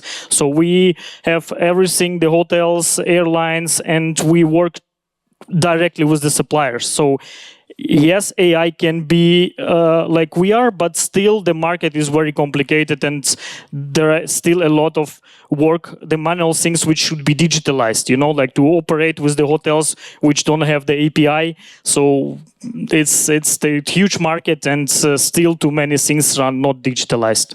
So you're betting on the fact that some parts of the world are not that digitalized and you have those connections. And as long as they're not digitalized, you're going to have the moat. Am I correct? Not really, but you know, like this, we also use the AI in our system, and it helps to collect all together. So I cannot say that you know, we have competitors. Let me ask you in a different way. How are you future-proof? Oh, sorry. How are you future-proof? So.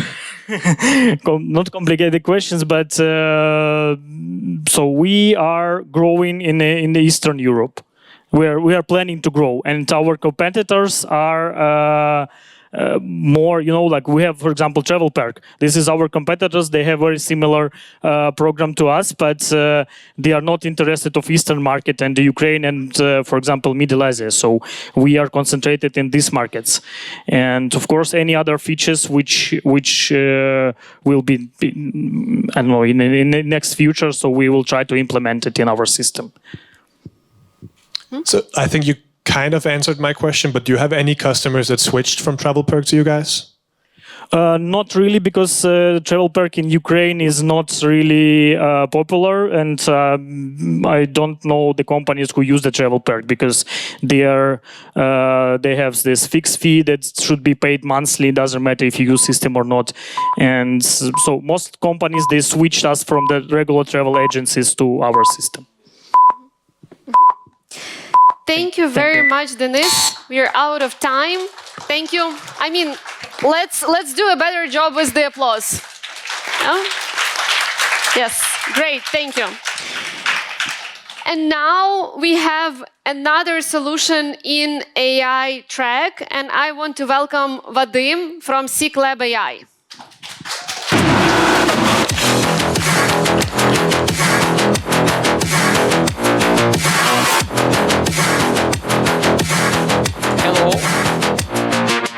Hello, my name is Vadim, and I'm CEO and co-founder of SeekLab AI.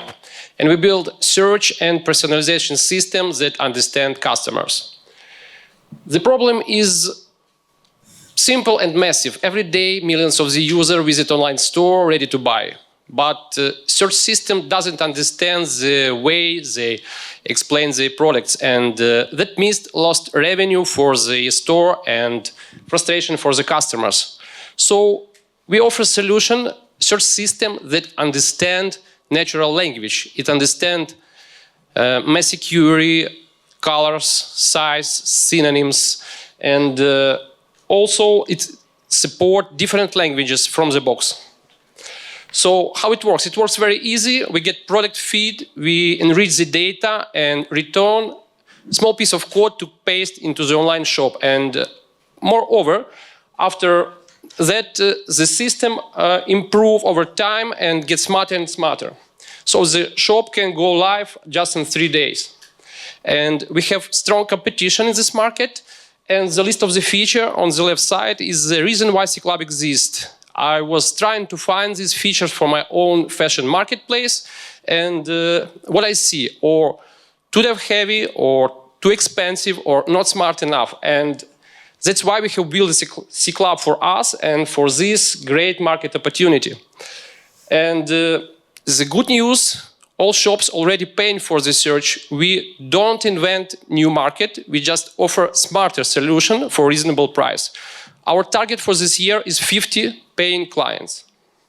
And of course, our business model is SaaS, usage-based model. Plans start for €299.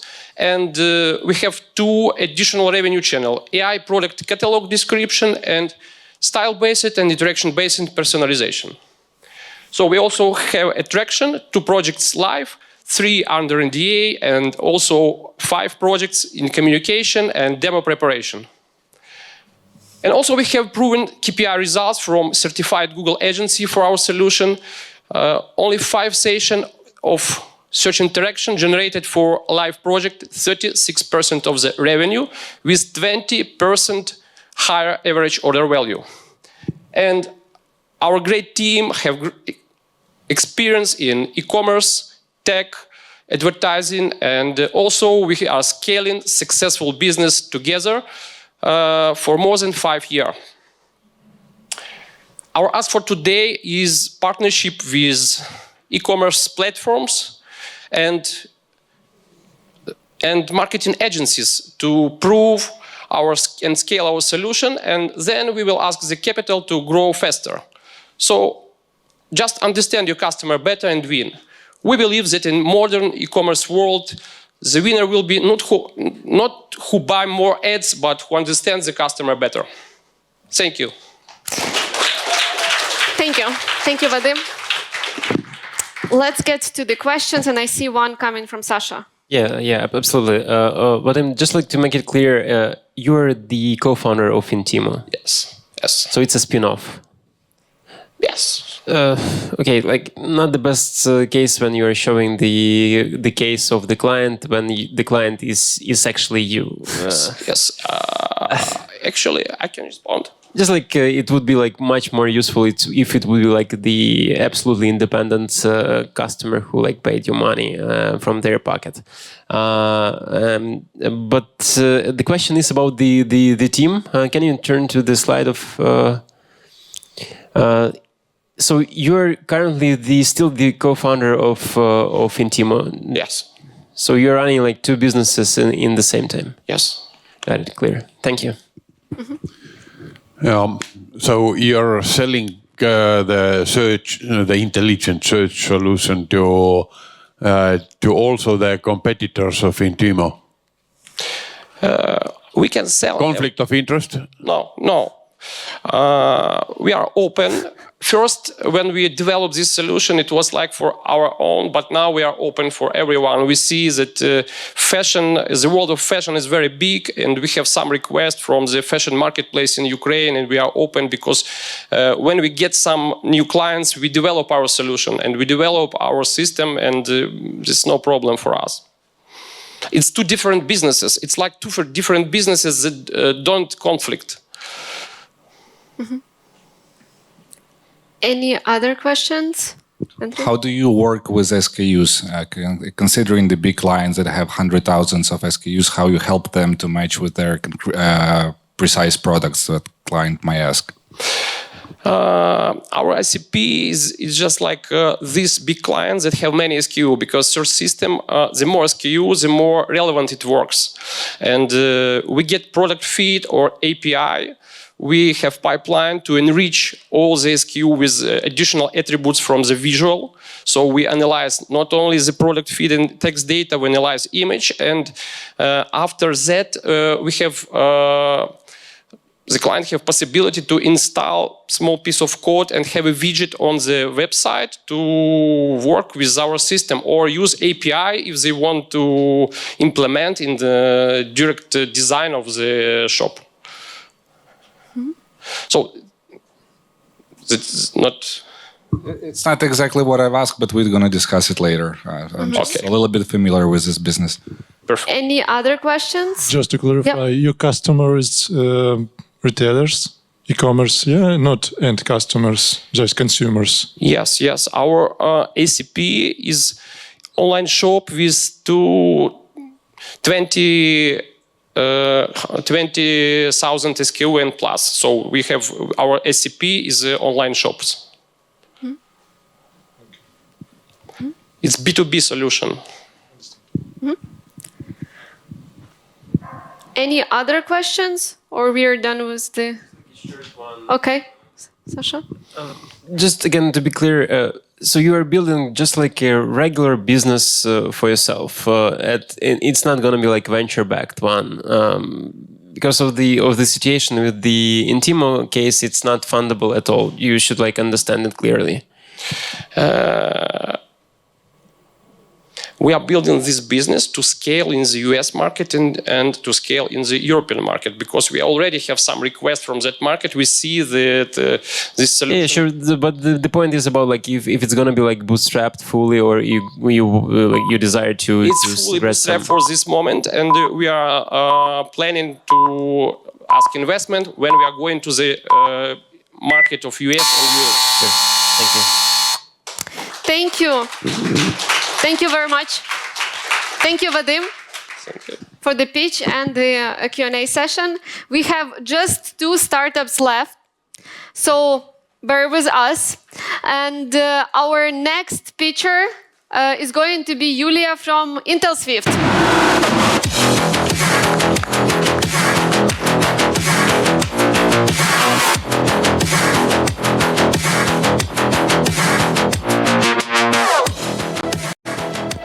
One second. We're waiting for the timer. Can I start? Yes. Customer service breaks under pressure. There are too many requests and not enough people. Customers wait. Calls are missed. Satisfaction falls. Businesses lose. Phone is still the main support channel. Yet, the majority of voice AI work well only in English. That's why we are building human-like AI agents that solve up to 60% of queries in chats and email. They handle routine tasks with AI actions and help human agents to work faster with AI Copilot. Now we bring this power to voice in European native languages. Pilots in Ukraine have already proven high ROI. Lower cost by 45%, less missed calls, and better service. Imagine the ROI opportunity in premium markets in Europe and US.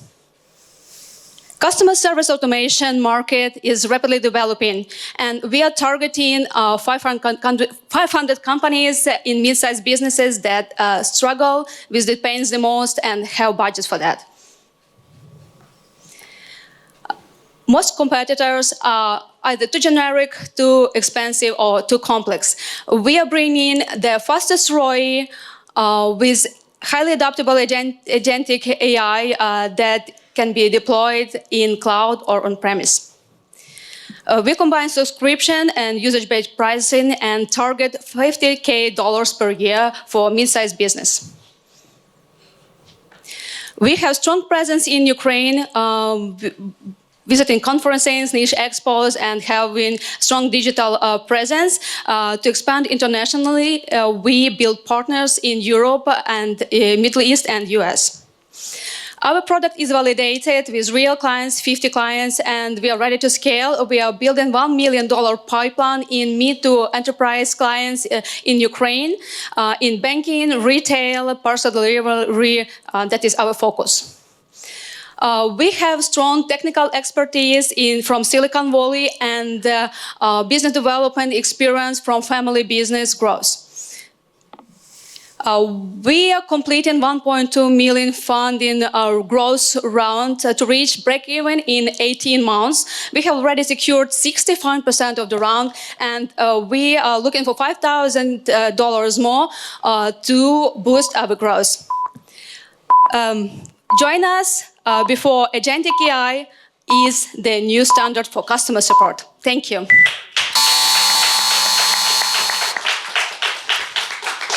Thank you, Julia.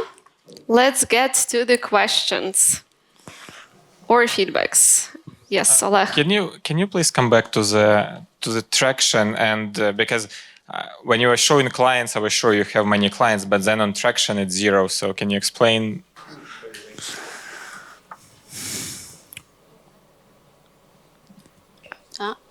You can explain with your words.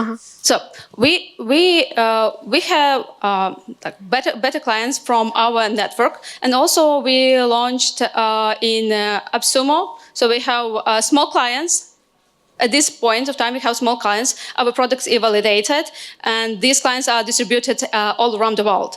And now we rebuild the system, added new protocols, MCP, A2A, agentic orchestration, etc.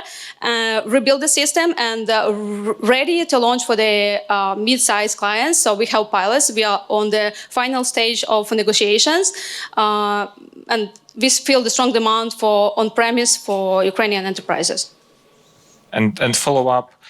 So as I understand, your key competitive advantage for Ukrainian clients that you have better Ukrainian language. Sure. Voice support. How do you achieve it? What tools you use to make it better? This is the one reason. For example, 2 Ukrainian banks started talking to us because they were considering analog Amelia AI from SoundHound company and from Silicon Valley, but they are much more expensive, more complex, and fail in Ukrainian. That's strong reason. But have you made Ukrainian voice better? With what technology, what know-how? There are many steps to make the latency slower, and we achieved that with our R&D. We made it more semantic generating, so we achieved a smaller latency so that the conversation sounds human. And now there is a next step, because if we go on-premise, the latency will be even slower. We will need to break through the walls of VPNs and firewalls, etc., for the telephony. So it works perfectly in VPN. In test environment through our web widget when you call.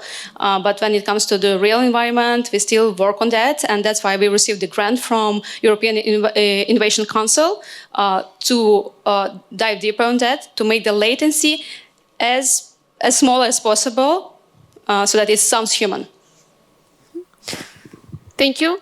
Any other questions? Peter? So your key competitive advantage is that your solution speaks better Ukrainian, so your target market is Ukraine. Not only that, there are many things that we improve. So we are omni-channel help desk already. So we have knowledge base, we have all messengers, we have emails, we have ticketing system. So that works, and that is validated. Now the next step is voice. That is the main support channel, and there are things that many companies struggle with. This context understanding, taking actions for the voice AI. It's not like a typical bot that have typical voice bot that answers. It's more complicated. And leaving Ukrainian language aside, there are others there are other competitors. So how do you compete against them in the rest of the world? From Ukrainian competitors, or just in general?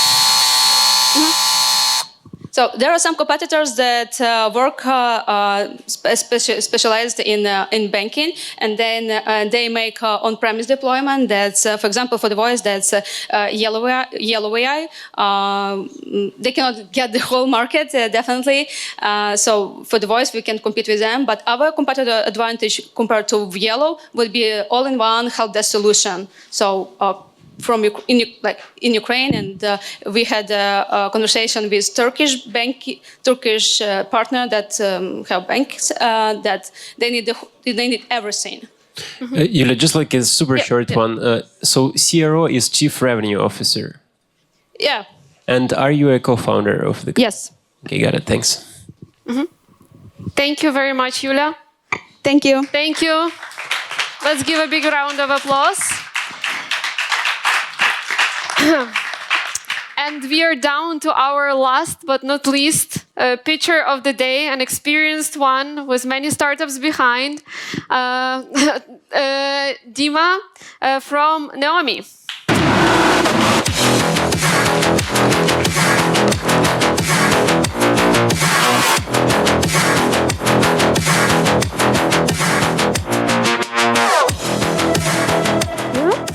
Hi everyone, I'm Dmitro, CEO and founder of Naomi, a grocery shopping AI assistant which retailers add to their websites and apps to enhance user experience and drive more sales.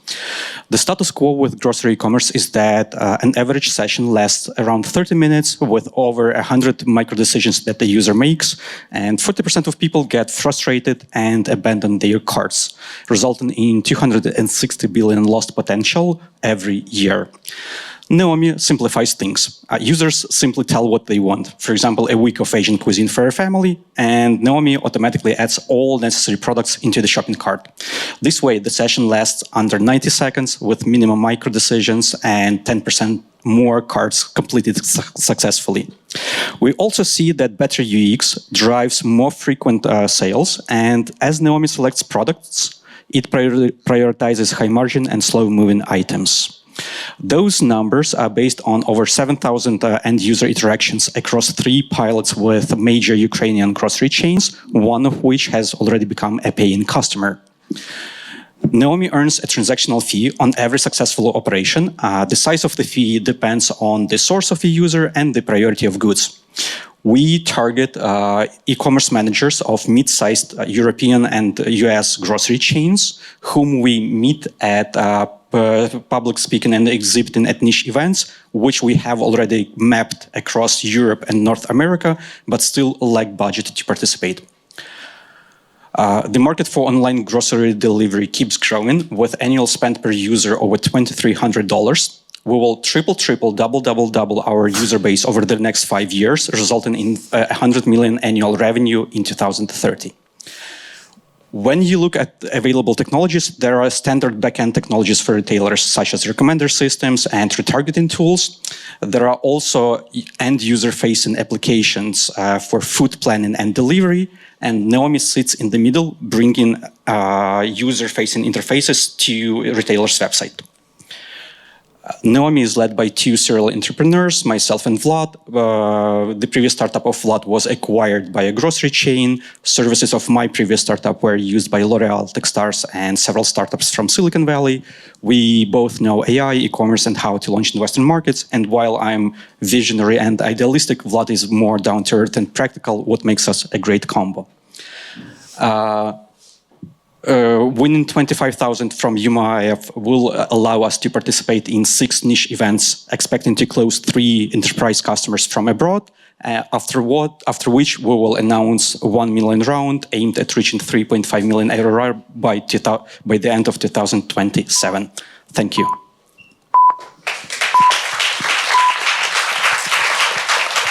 Thank you, Dima. Let's get to the Q&A.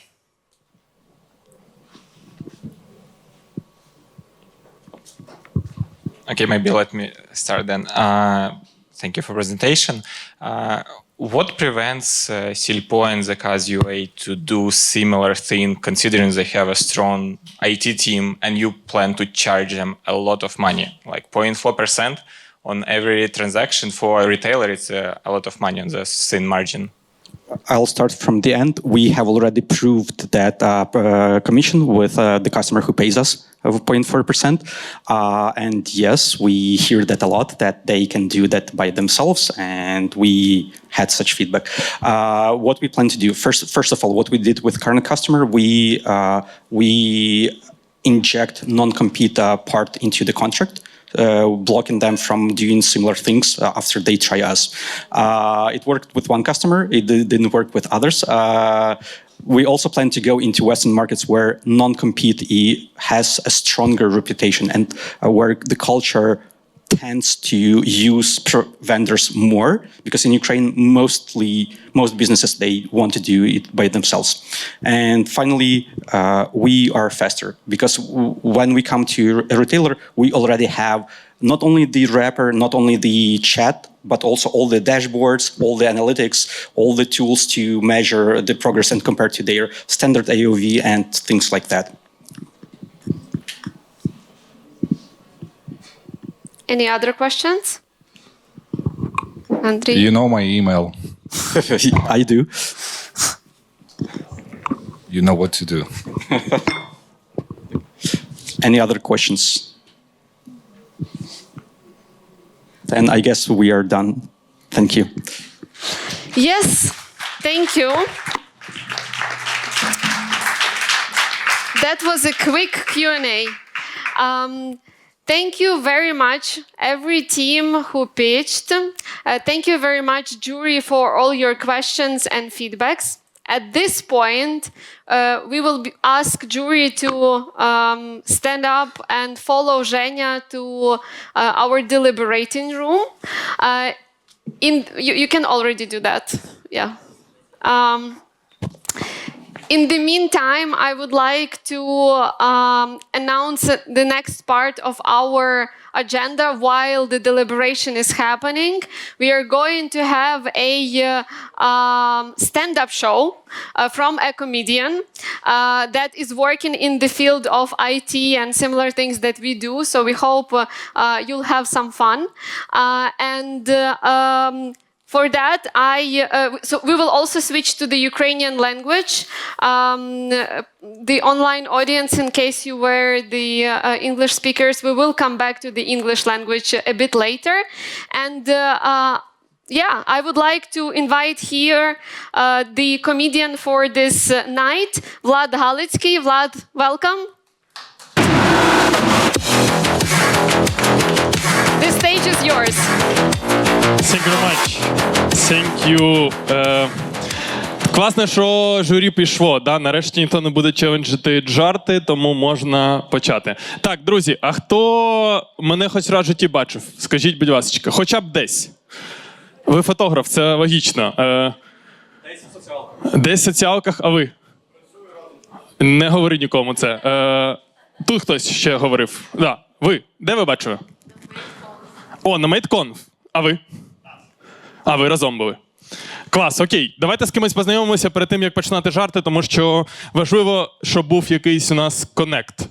Давайте з вами, мабуть, да? Ви говорили, що ви на MateConf, хоча ви мене знаєте, з вами не цікаво.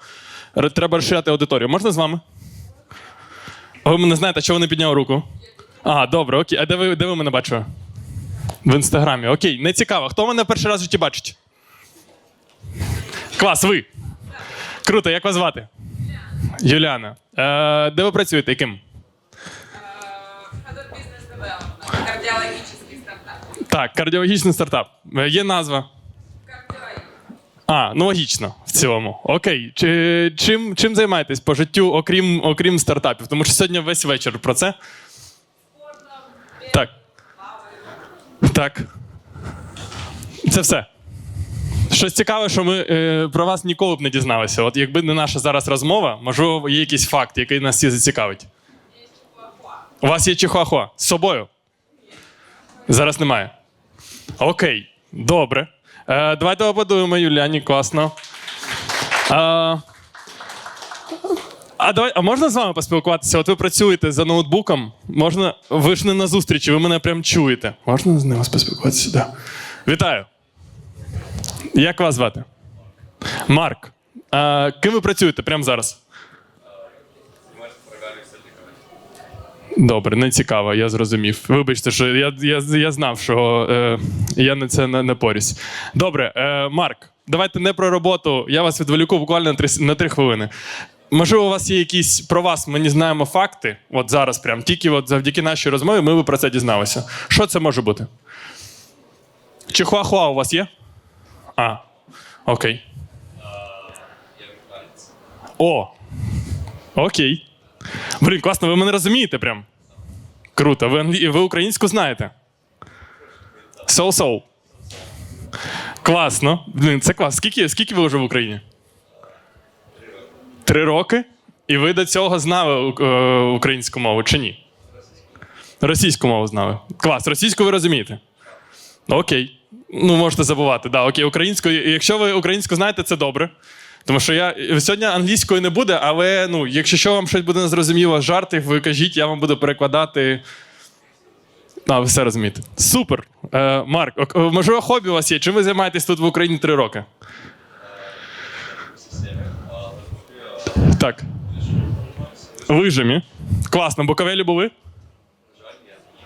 А де ви тоді займаєтесь вижами в Україні? Добре. А окрім ви, що ще? Тенісом, так.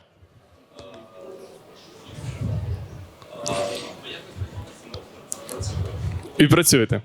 Круто. А ви в своєму стартапі чи ні працюєте? Давайте його прорекламуємо на приблизно 25 людей. Як він називається? Молоко. Бренд якого? Сирочки таргетовані на США. Тобто ви робите їх тут, в Україні? Ви робите їх там і там же і продаєте? Окей, у вас є щось з собою попробувати чи ні? Це платно. Окей. На цьому у вас бізнес-модель побудована, я розумію вас. Окей, я б так само робив. Так, дивіться, домовимося з вами одразу. Будуть жарти, вони, я сам 10 років в IT, я growth marketing менеджер в компанії Ideals. І по сумісництву 10 років займаюся стендапом. Тому будуть жарти і про айтішку, і не про айтішку. Тому, якщо вам щось сподобається, то ви прям аплодуйте. Давайте зробимо так, наприклад. Ні, це рано, дивіться. Якщо вам сподобався жарт, давайте поаплодуємо, наче прям дуже смішно було. Круто. Клас. Все, мені цього достатньо. Дивіться, ми нещодавно посварилися з чоловіком сестри, тому що я в сторіс виклав фотографію з їх весілля і написав Юля і її перший чоловік. І вона зробила репост собі в сторіс, а чоловік відписався. Я йому одразу написав в особисті і кажу, ти слабохарактерний, тому що поплив одразу. У мене зараз цікавий період в житті, тому що я переводжу батьків з Viber на Telegram. Можливо, у когось був подібний досвід? Так. У кого? Так, у вас. Чим закінчилось? Вони перейшли, кружечки записують. Кружечки записують? Тепер немає повідомлень, немає стікерів, тільки кружечки. Вони нам щось говорять в кружечках чи просто кружечки? Скажу більше, вони починають з того, що не налаштовують камеру, а одразу «Привіт, як справи?» Так. І це було перше. Блін. Прикольно. І тепер ви взагалі в тексті не спілкуєтесь, да? Просто кружечки від бабусі, я вже уявляю це. Окей. У мене тільки батько поки прийшов, але там цікава історія була, тому що я почав переводити батьків з Viber на Telegram якимись фічами. Я одразу сказав, що дивись, батько, там в Телеграмі є групування по папочкам, чатика по папочкам. І він все зрозумів, йому сподобалася фіча, і він наступного дня створив 2 папки: «Сім'я 1» і «Сім'я 2». І так вийшло, що мене не було ні там, ні там. І я у нього питаю: батько, в чому справа? Він каже: ой, син, то я щось колись натикав, то таке. То буває. Так.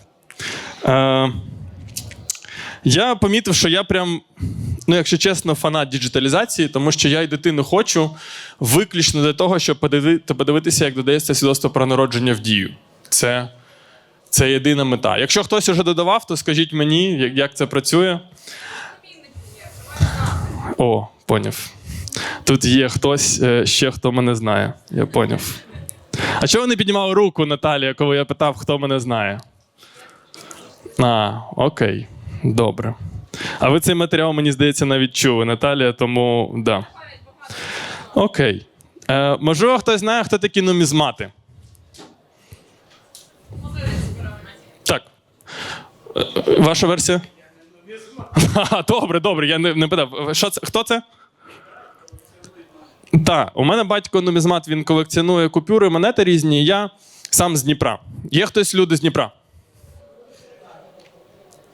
Добре. Все нормально, ми працюємо. Ми працюємо в цей час. 18:53 – це ще рано, вони не прийшли просто всі. І я часто їжджу додому, до друзів, до родичів в Дніпро. І останній раз я вирішив якось здивувати свого батька і на Хрещатику побачив, що передаються монетки по 2 євро. На звороті «Слава Україні» естонська монета, дуже рідкісна, я купив як сувенір. І потім мені мама сказала, що у мене, виявляється, батько, він advanced нумізмат. Тобто йому важливо, за яку ціну він збирає колекцію. Не просто зібрати, а саме, щоб це було вигідно. Я купив ці 2 євро по 300 гривень, тобто, я вже потім зрозумів, що це прям багато, тому що 150 гривень за євро – це поки не такий курс. І я приїжджаю додому, і мене батько питає, за скільки взяв. Він дуже зрадів, що ці монеті, у нього її не було. Я кажу, за 100 гривень взяв. Тобто по курсу якраз 50 гривень за євро. Він каже, супер, класно, все сподобалось. Я радісний, поїхав додому в Київ. Через 2 тижні він мені передзвонює, каже, слухай, син, я був на монетному ринку у нас тут. І, коротше, є лохи, вони за 300 гривень таку монетку беруть. Дивись, що робимо далі? Бізнес-план. Зараз тут без слайд, в контексті цього шоу зустрічі. Ти наступний раз, коли будеш їхати в Дніпро, ти береш таких 50 монеток, і ми чистий прибуток 50 на 50 з тобою ділимо. Коли ти наступний раз будеш, тому що мені треба запланувати, я кажу, батько, десь в 2030-му приблизно. Зараз щось трошки подорожчало. Подорожчала дорога до Дніпра. Можливо, в залі хтось є, хто прям класно знає англійську мову. Прям класно знає. Марк, ти не рахуєшся, вибач. Якби я народився в США, я б також класно знав, знаєш. Є якась тут читерство. Так, давайте, хто прям класний? Advanced рівень у когось є? У вас? Так, у вас. Круто. Де ви вивчали англійську мову? Під час обмінів. Уточнюйте, будь ласка, да. Під час обмінів кого на що? Так. Так, в Ізраїль їздили у мене знайомі. Так, це оця програма по різним. Окей, класно. І ви там вивчили англійську мову. Круто. А до цього десь вчив в школі. Супер. Я просто англійську мову вчив в Дніпрі. І це так сталося, що я після школи почав займатися на курсах. Вони групові були курси, там одні з найдешевших в місті, але вони були груповими до моменту, поки там не почала викладати моя колишня дівчина. Тому що одразу після цього вони стали прям персоналізованими.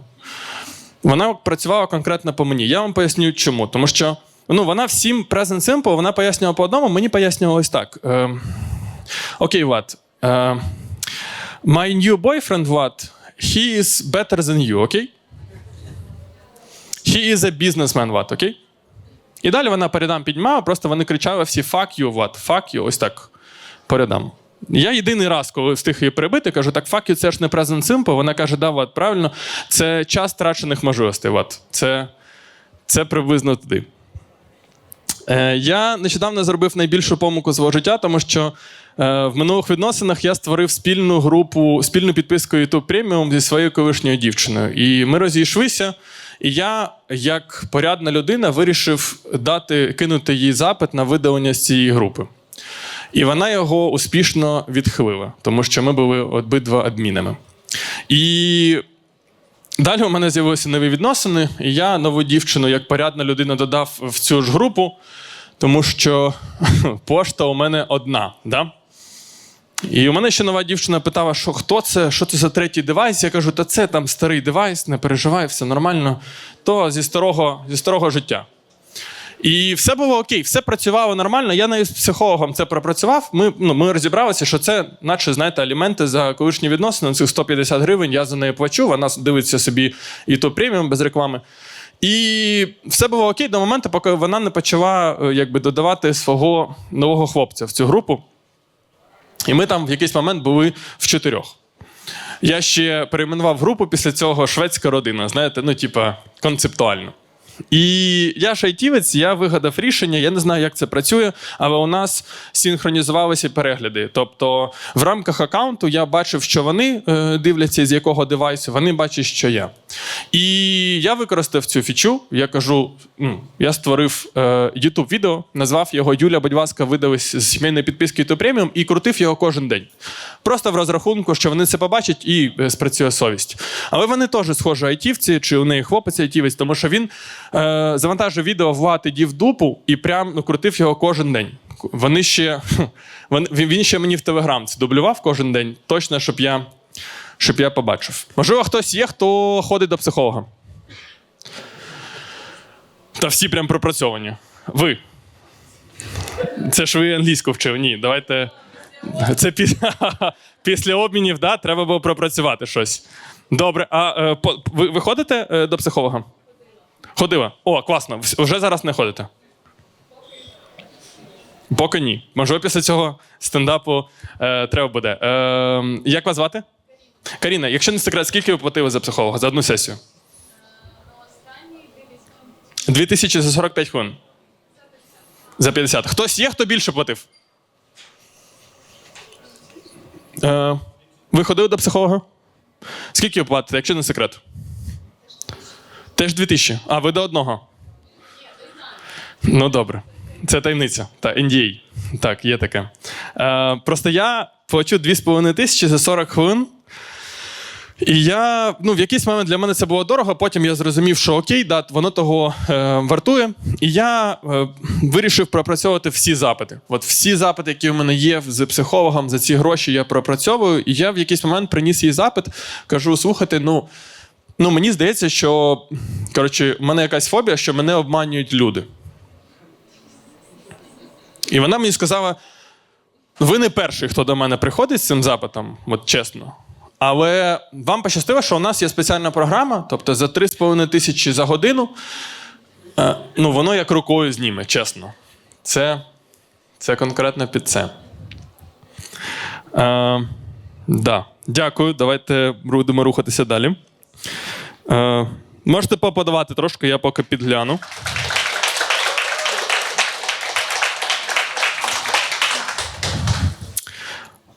Я працюю на позиції Growth Marketing Manager. Не питайте, чим займається ця людина,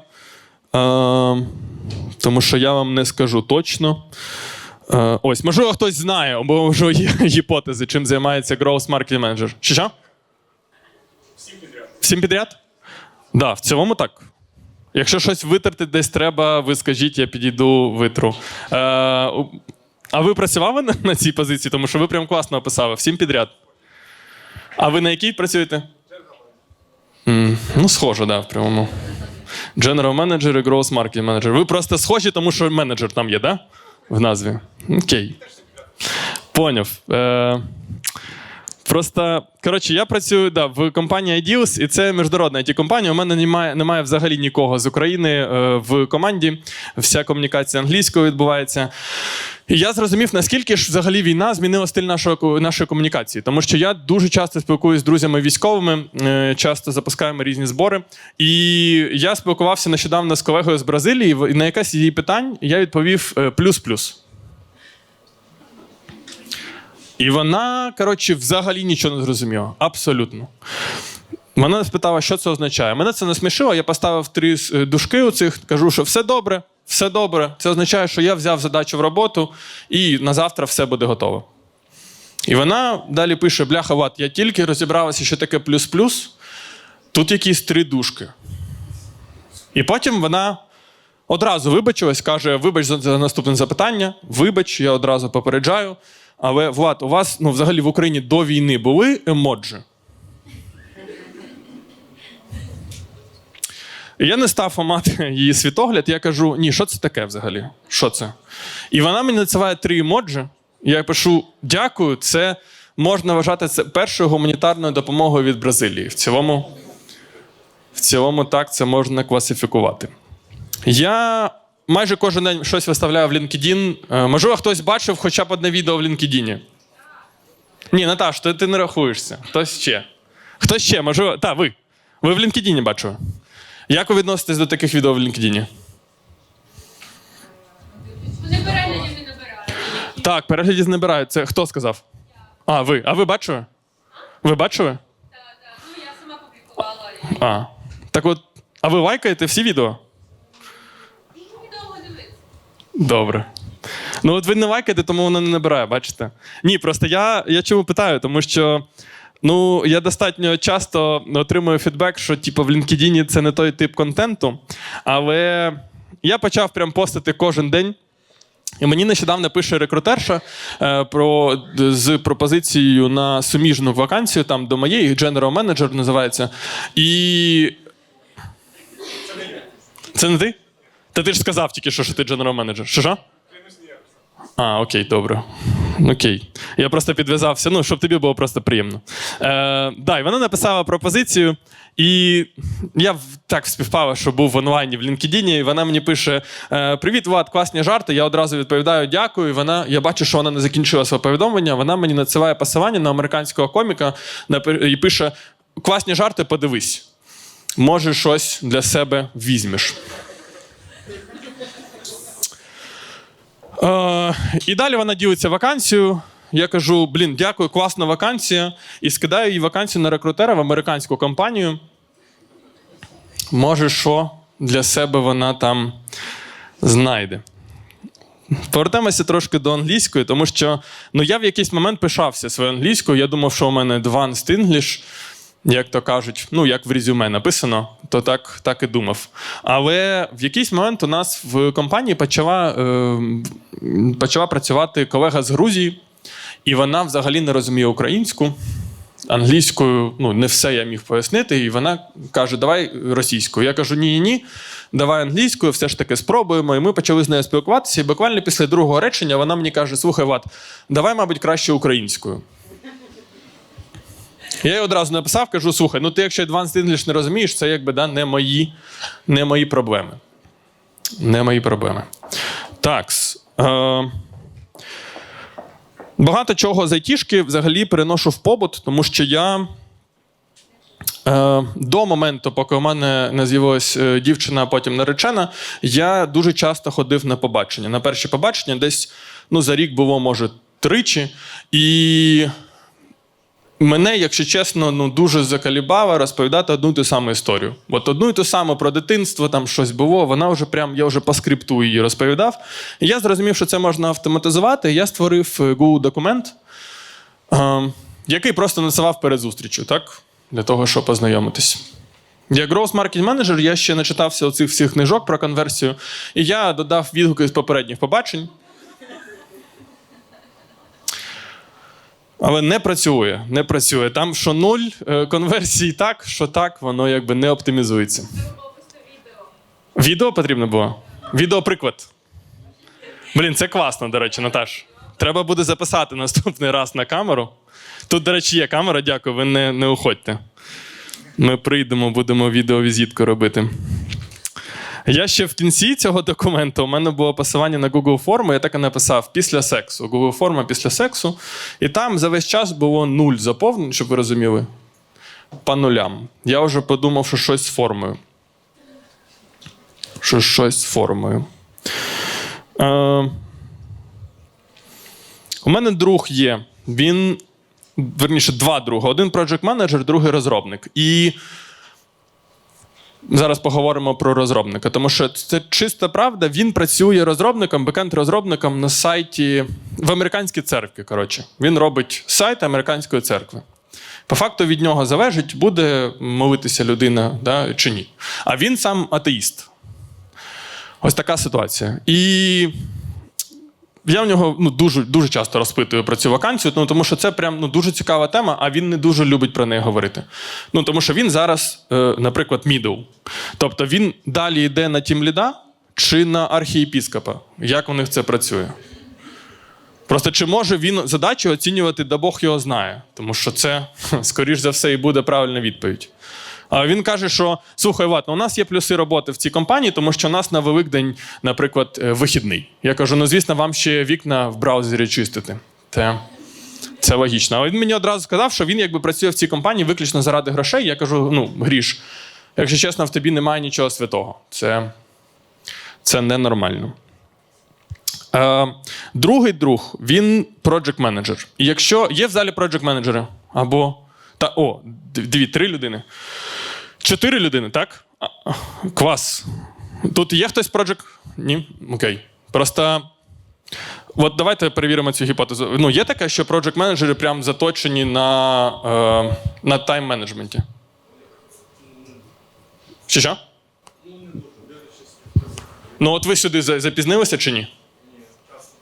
Вчасно. І до котрої ви тут? До кінця. А кінець для вас це що?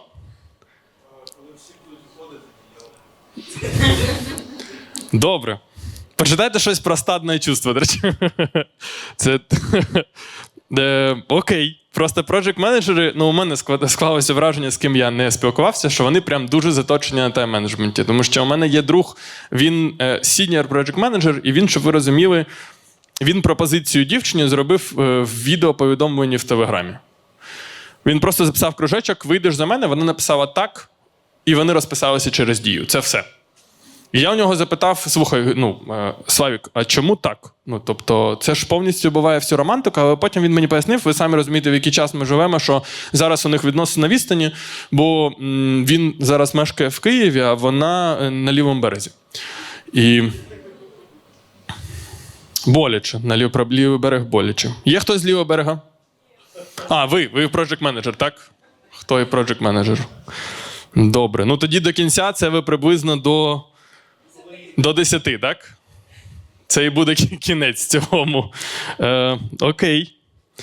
А тут хтось є з лівого берега, так? Ой, Наташ, вибач. Сьогодні м'юту немає, так? Так, сьогодні м'юту немає. До речі, це Наташа. Що таке м'ют? Це...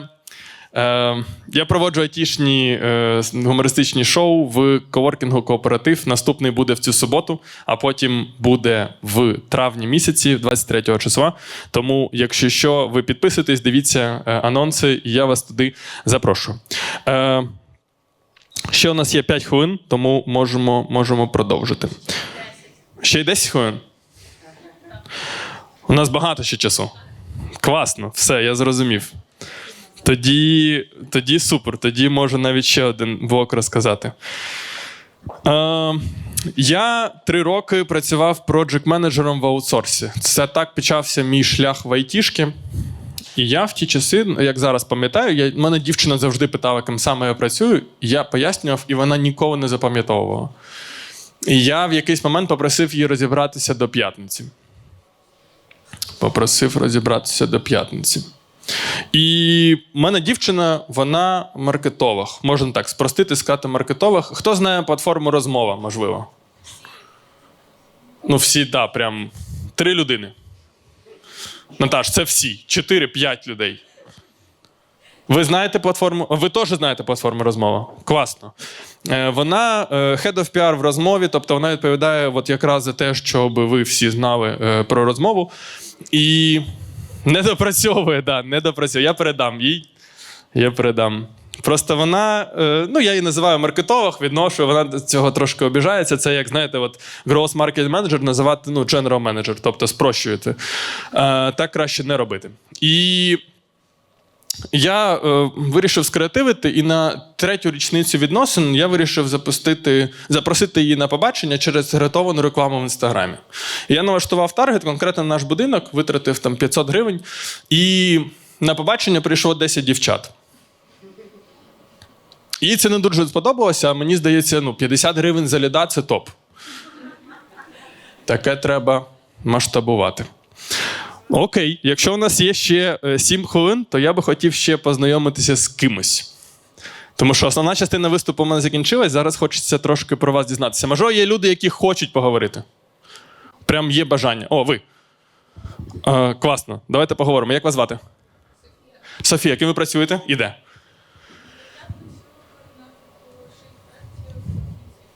Координаторкою проєктів штучного інтелекту в Мінцифрі. О, класно. Ви ж нещодавно проводили опитування по назві. Яка перемогла? Сяєво? А коли ви нам про це скажете? Уже є в результатах додатку. Супер, з вами прям класно говорити, тому що в дії, прям багато можна спитати. Ви долучені до всіх команд? Я долучена до цього. Тільки до цього? Якщо у вас щось не працює в дії, то ви можете піти до іншого офісу. Класно. Може, є якийсь внутряк з дії, що ми не знали б і ніколи б не дізналися? Тут зараз запису немає. Ні, давайте, тут запису не буде. Це зараз конкретна людина вимикає камеру. Ви можете нам щось розказати, можливо, таке інсайдерське, що ми ніколи б не дізналися про дію. Наприклад, що штучний інтелект в дії – це насправді ви, яка відповідаєте на запитання. Так і є. Добре. Тобто зараз хтось пише і прям технічна перерва. Так і написано, що до кінця заходу ми не працюємо. Окей, можливо, щось ви поділитесь. Як вам взагалі в дії працювати в Мінцифрі? 3 роки. Класна команда. А ви сюди прийшли когось шукати собі в команду чи просто дивитися на стартапи? О. Класно. А ви самі користуєтесь штучним інтелектом? Яким саме? Gemini. Хто користується Gemini? 4 людини у вас тут є. А хто користується ChatGPT? А ви на все руку піднімаєте чи як? Хто користується Клодом? А, і ви тут підняли руку, так? Да? Тобто ви... Хто користується усіма системами? Добре, як мені, як недосвідченому по ходу юзеру, тому що я користувався тільки ChatGPT і зараз перейшов на Клод. Як мені зрозуміти від запиту, який залучати? На вашому досвіді?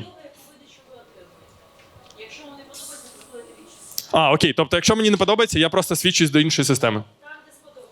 Як у відносинах, так? Тобто, так само працює. Трошки складніше. Нехай буде. Тобто, краще мати 4 одразу варіанти, щоб можна... Добре. Краще що? Угу. Я передам ваш запит. Дякую. Ми працюємо над цим. Добре. Можливо, хобі у вас є якісь? Що ви робите, окрім роботи? Спорт. Їздите куди? А, в'яжете? Класно. Є десь побачити, що ви в'яжете? В інстаграмі, може, викладаєте?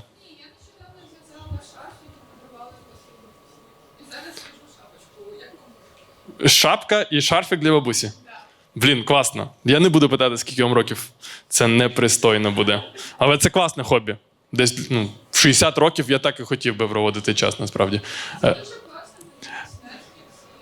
О, так. Це як пазли. Да? Чимось зайняти руки. Круто. У когось є, можливо, теж прикольні хобі, які ми зараз можемо поділитися. Як хто відволікається? Можливо, хтось танцює ча-ча-ча. Можливо, хтось ходить на танці. Трогати траву. Заземлятися. Фактично. Класно. Як часто ви робите це? Кожен день? Годину часу ви робите це? А як зі сторони це виглядає? Тобто фактично ви гуляєте по парку, і в якийсь момент на годину ви просто ось так. Класно. І це ви називаєте розслабленням. Якщо? Пошук закладки. Да, у нас просто в Дніпрі би вас неправильно зрозуміло, якщо чесно.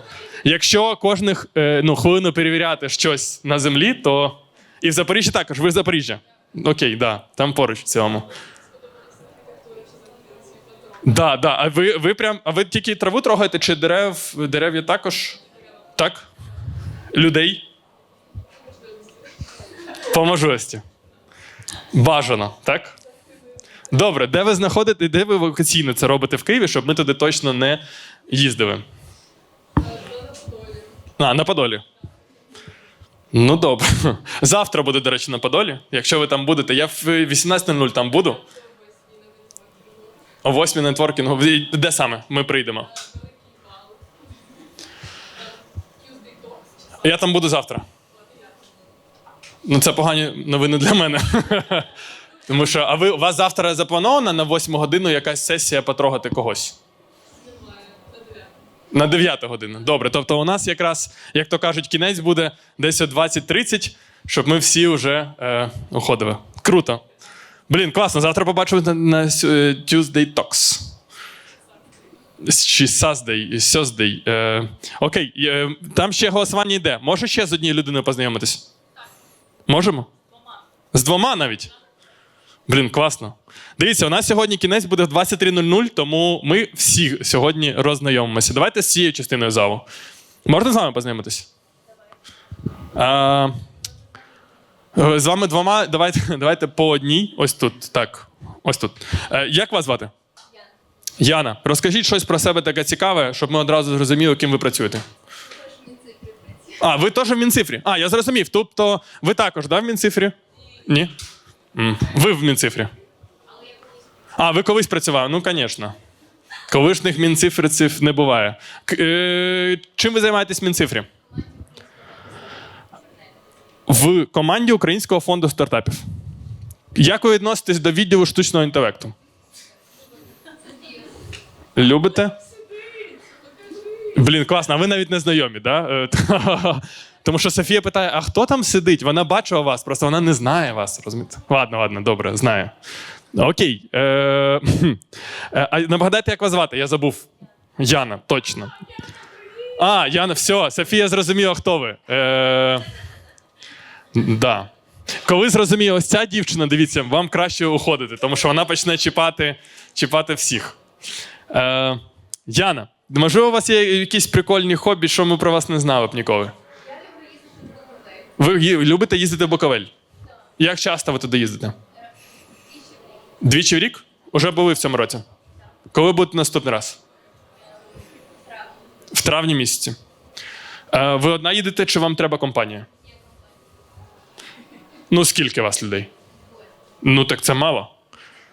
Давайте, хтось хоче в Буковель поїхати в травні місяці? Ми поїдемо. А ви? Це і є ваша, да? Окей, а ви теж з Мінцифри? Так, блін.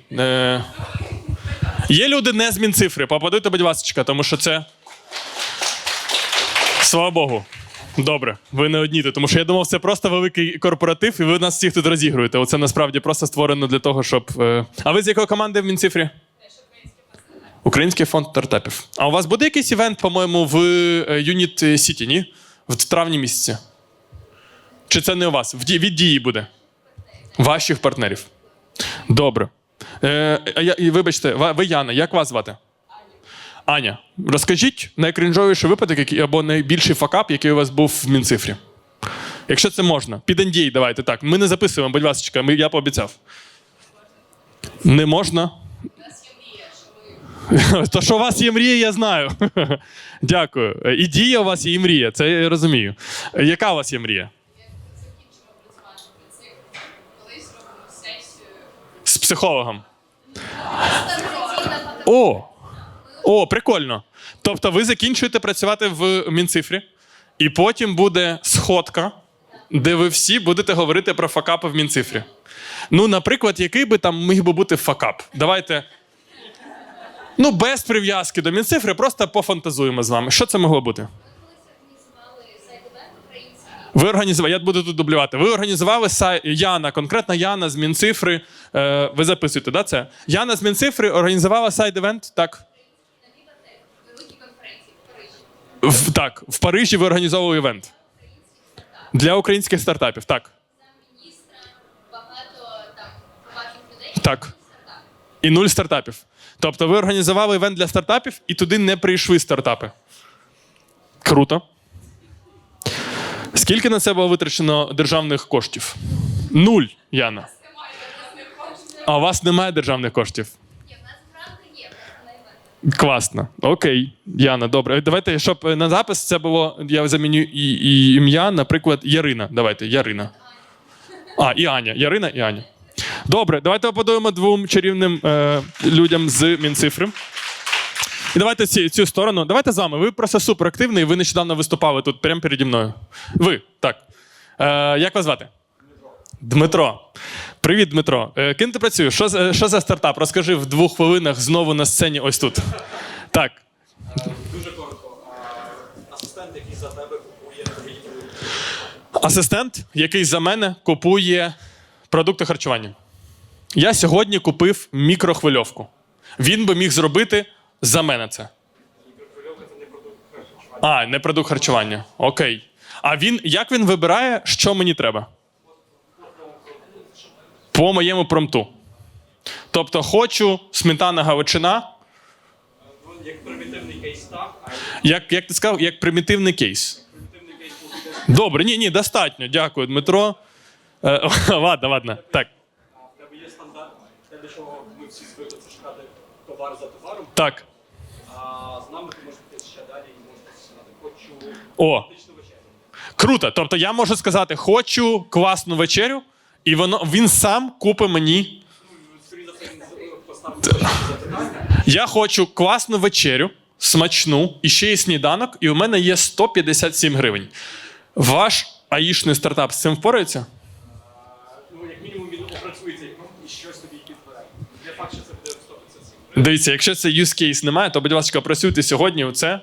Якщо йому треба для того, щоб замовити мені вечерю, ще попрацювати на моїй роботі додатково, щоб були додаткові гроші, то це я буду дуже радий, якщо є таке рішення у вас.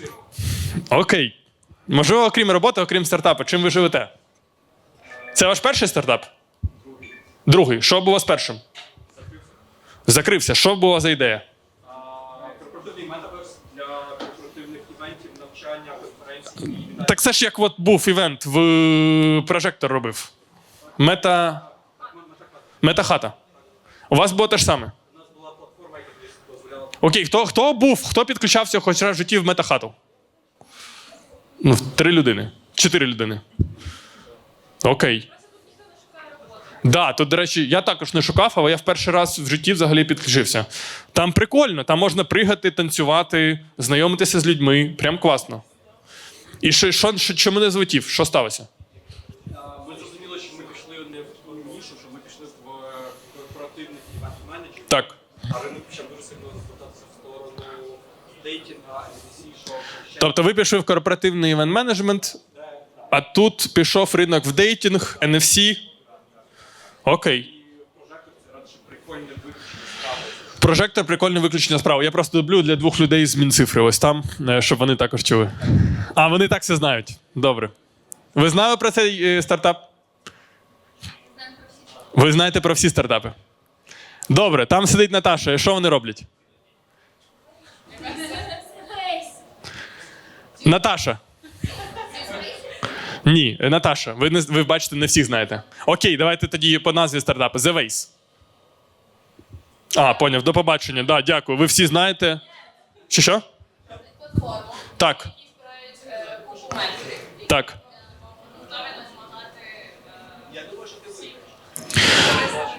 Наташа, наскільки вони праві взагалі? Враховуючи те, що тобі треба з ними гарні відносини. Можеш прокоментувати це, будь ласка? На 90%. Що вони пропустили? 10%. Не всім допомагаєте. А кому не допомагаєте, Наташа? Чому саме? От така в нас аудиторія. Є програмісти в залі? Ну вони і не ходять до вас, бачиш? Слухай, друже, ти піднімав руку на всіх питаннях про штучний інтелект? Про лівий берег? Ти PM, але ти тепер піднімаєш руку про програміст. Хто ти такий? Я навчався на програміста, був бакалавром. Так. Так. Працював як контент-розробник, потім перейшов на PS. І живу на лівому березі. Ну все, в цілому, да. В цілому все зійшлося. Тобто, ти навчився на програміста, потім свічнувся в проджект-менеджери. Окей, все, ми розібралися. У вас, і так. Це класно означає. Супер. Все, я тоді закінчую. Зараз передаю слово на оголошення результатів і передаю слово нашим журі. Дякую вам. Підписуйтесь на мене. Я галицький стендапер-айтівець. В інстаграмі знаходьте і запрошую на свої найближчі айтішні шоу. Дякую. The last row. Vetlix, Naomi, Vetlix, Soft Trainer, Softway, Atria.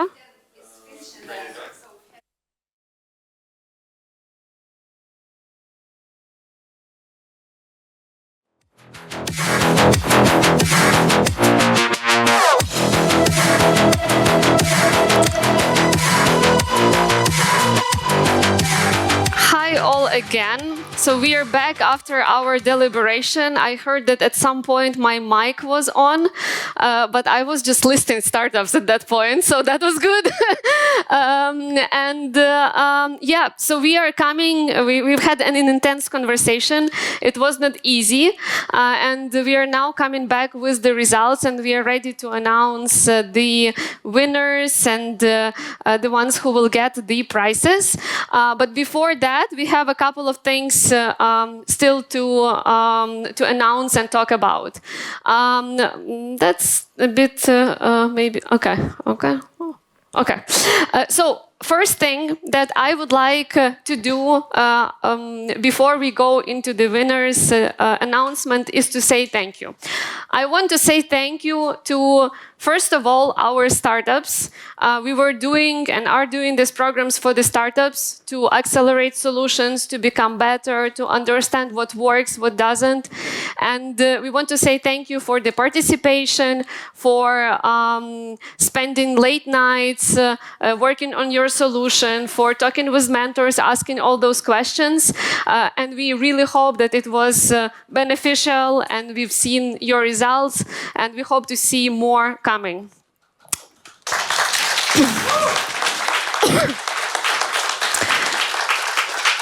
I would also like to say thank you to our jury. I mean, it's been already 3 hours, and your time is very valuable and also expensive. So thank you very much for coming here and being with us and having these conversations. And we have a little gift for you to remember Challenger Accelerator and maybe to come back again. Thank you very much. I want to say thank you to mentors and experts that took part in our program. Unfortunately, not many of them are here because many of them are international experts and mentors. And I want to say everyone, if they are watching us online, and say thank you for the sharing, being open to share their expertise, their experience, and for the contribution to the Ukrainian startup ecosystem. So thank you, every mentor and speaker in our program. Thank you. I would also like to say thank you to the team that was behind this whole program. We are quite a few. I want to say thank you to Yura and Hari, who looked at the blank page and decided to come up with the Challenger. And this is how we started with this program quite a few years ago. I want to say thank you to Maria, who has been contributing. I don't see Maria is somewhere here, but Maria was contributing to Challenger also throughout all of those years with her expertise, experience, network, and this wouldn't be happening without her. I will not say thank you to myself. That's weird and awkward and cringe. But as a person who has been here since the beginning, I am, it's been a fun ride, and I'm always happy to be a part of this project, and always happy to see the results, to hear the feedback of juries, to see then startups being successful. So that's been great. I want to say thank you to Natalia. Natalia, unfortunately, is sick at home right now, watching us online. But this is the person because of whom things are happening in the project. There is no chaos, and everything is structured and kind of becomes a reality. So thank you, Natalia. Somewhere here there is also Darina. Darina is the person who every startup knows. She knows every startup, speaker, mentor. Darina ensures that day-to-day communication with the startups is happening. Thank you, Darina, for all the work that you put. I also want to say thank you to Zhenya. Zhenya is somewhere around running around.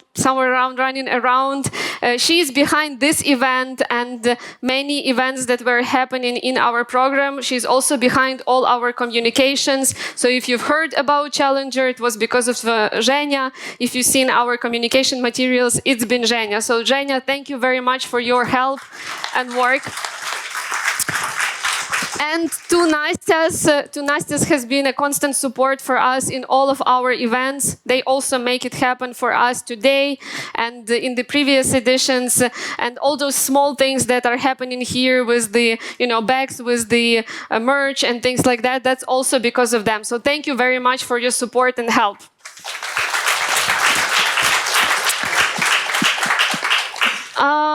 And I also want to say thank you to our partners again, to our long-standing two partners and donors. It's SDEV and UMAF. Those two partners believed in us from the beginning until now and has been supporting us for 4 consecutive years.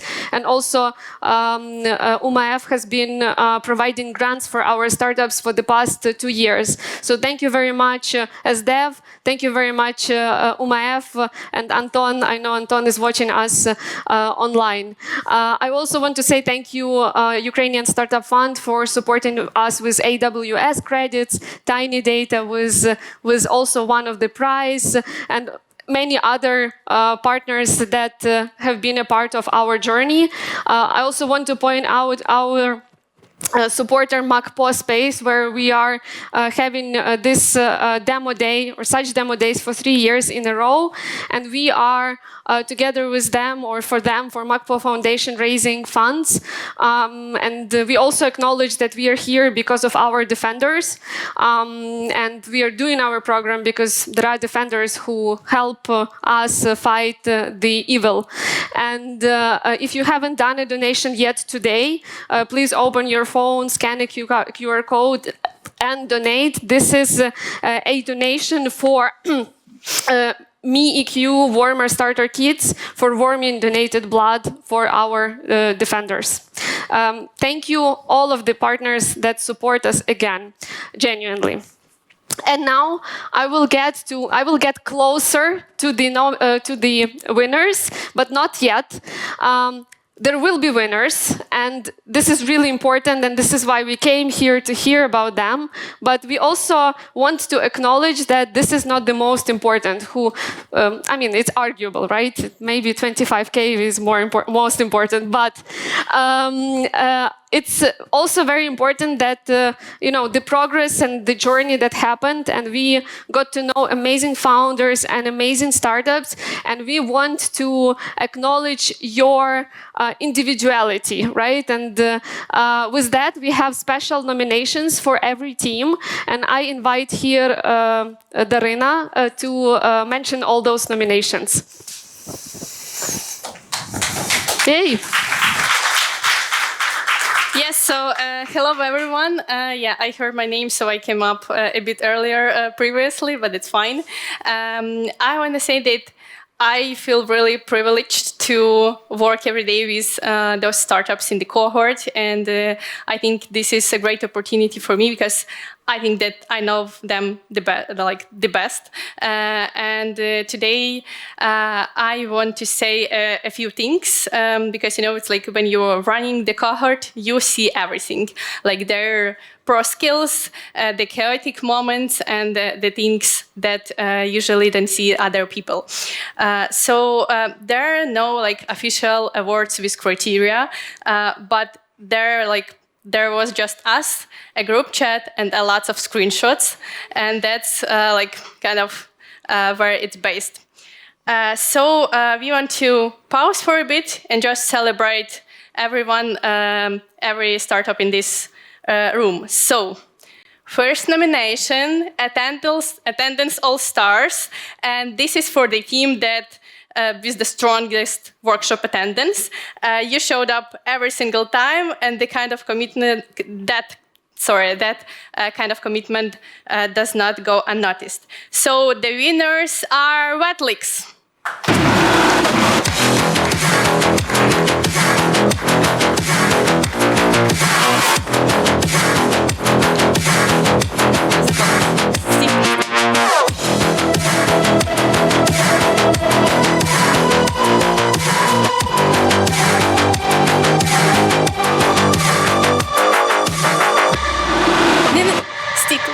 Please stand on the stage. So the next nomination, community polls for the team that was the most active in the cohort chat and helped keep the community alive. This is like the really amazing energy. I'd like to welcome Movie So.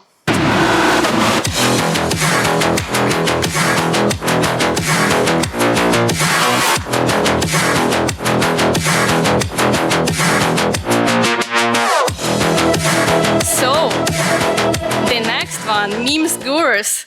That the team keep us alive through the hard weeks, and we actually laughed a lot. I hope that we with Eugenia are gonna share in social media all of the memes.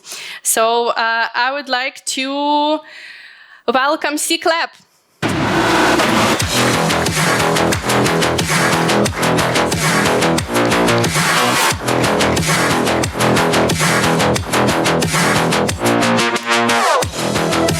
Yeah, and next one, speedrunners. This is for the team that submitted their application exactly 10 minutes after I reached out to them. I don't know, either like you were working on it or you just like built differently, but I respect it deeply. So the winners, Naomi.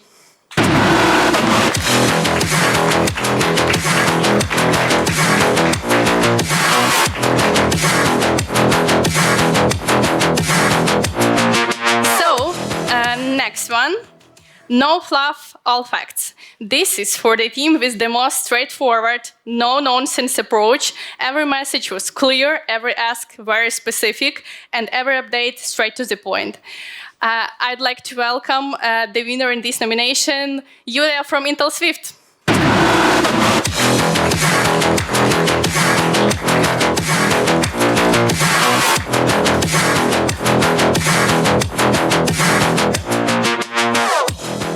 Moving forward.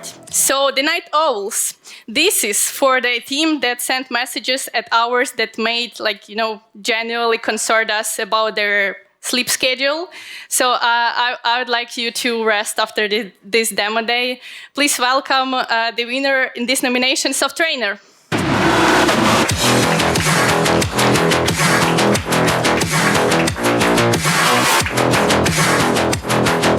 And the next one, the Happy Meal Deal.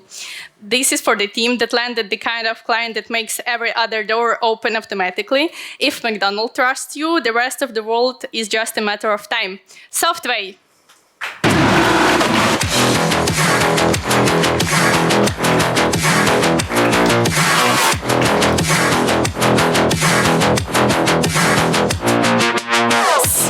Moving forward. The ones keeping you healthy. They already earned the trust of real clinics, landed a healthy partnership, and are now on a mission that is very simple and very important, making sure that you and everyone around gets to stay very healthy. Atria PRM.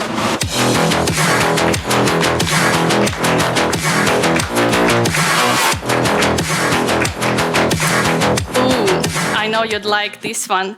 ASMR Speech of the Year. So I actually enjoy ASMR, so this is my favorite nomination. For the team whose founder delivered the most genuinely relaxing pitch in our startup roast history. We came here to evaluate a startup, but we left feeling like we had just a spa day. So please, yeah, let's breathe and welcome Anna from Mindship.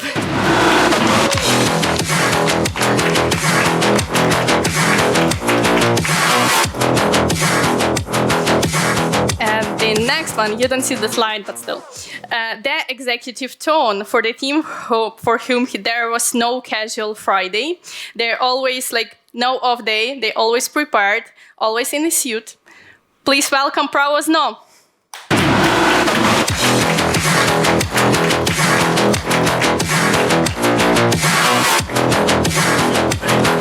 Yeah, that's actually funny. Okay, the next one.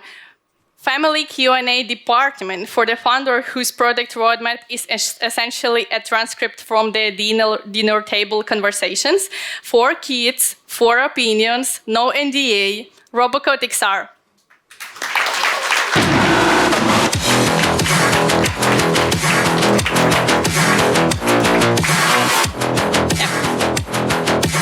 more. Mentorship champions for the team that made the most of mentor support and booked like all of the possible opportunities. Eat it. Yeah, but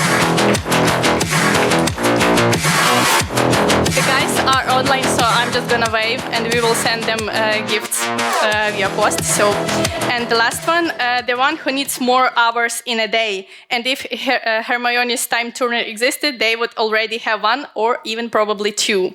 Mailer team.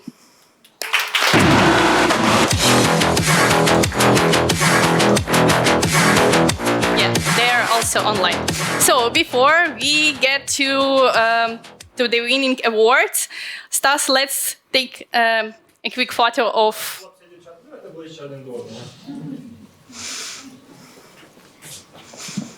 Yeah.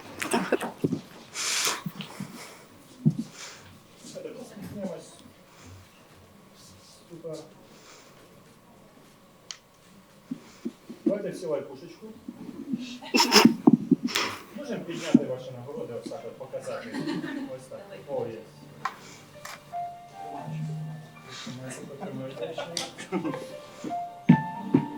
Вас ви закрили, обличчя не видно. О, тепер видно, супер. Дякую. Great, thank you. You can please take your seats.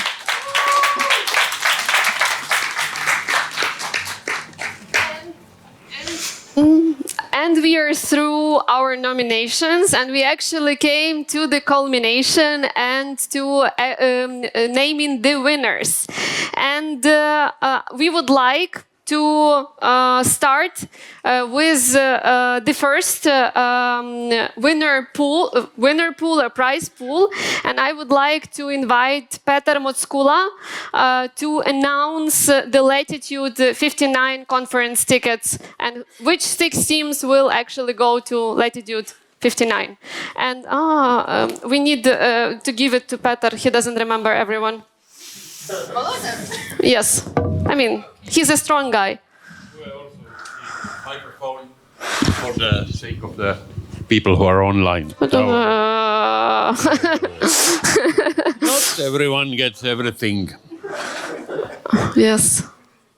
So maybe you needed that piece of paper, you know, that we wrote. I told it. So we start to send people to Latitude, or actually not send, they go all by themselves. And they go there very, very calmly, very peacefully. Come here. Mindship.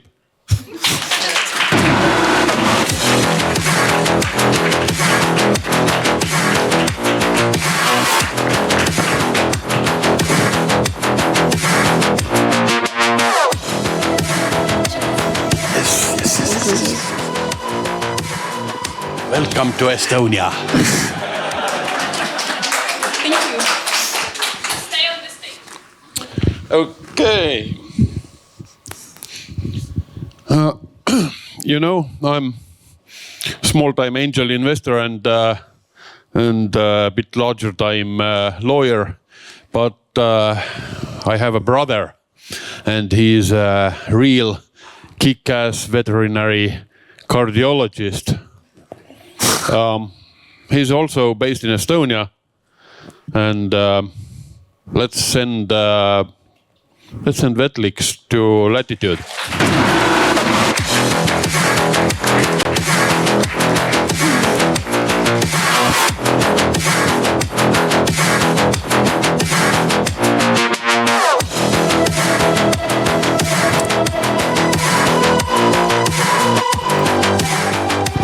Stay on stage.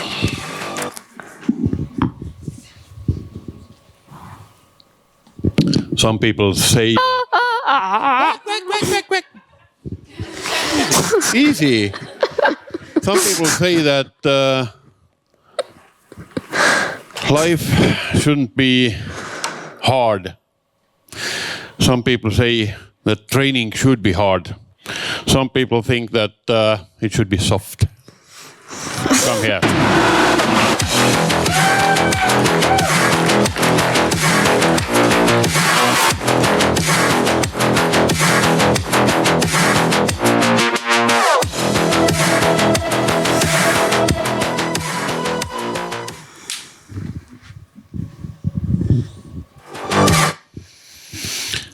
You can do it the hard way, or you can do it the soft way.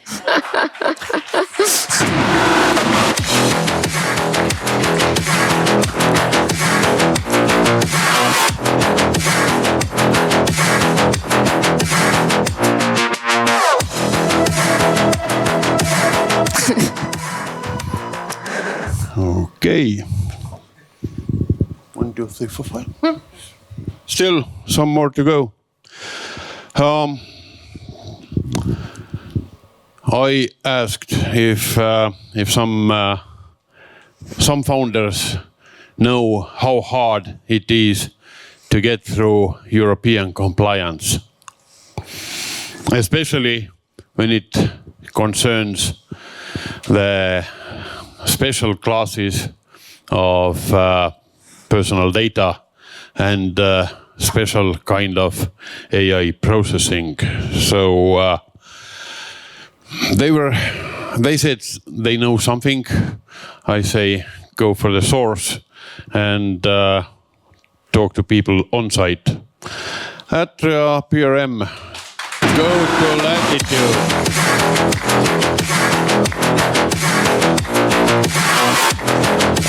Okay. 1, 2, 3, 4, 5. Yeah, all good. Okay, yeah. We have 6 people, and I still have one award. So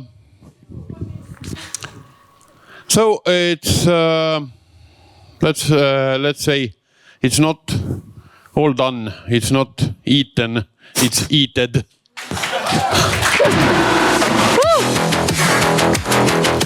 Okay, since you're not here. I think you're covering for it. Yeah, as you're not here, I just go to Latitude. It's in Tallinn, Estonia. The location is Latitude 59. So fly there and meet a lot of interesting people. Yep. Congratulations to all the teams. Yay. Thank you, Peter. Thank you. A picture?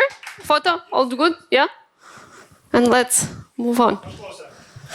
Okay. So, and I am official stand-in for EdTech. Yes. Nice.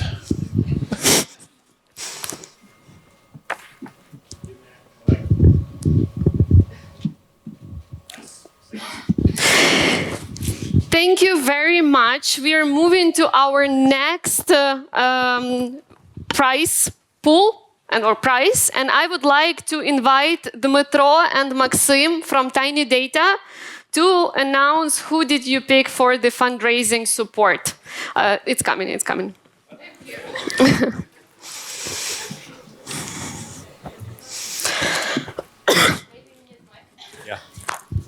Thanks a lot, Civita, for organizing it. Thanks a lot to Challenger, giving Dima an opportunity to announce the winner. Thanks all. It was not easy decision, but the winner is Naomi. Where is Metro?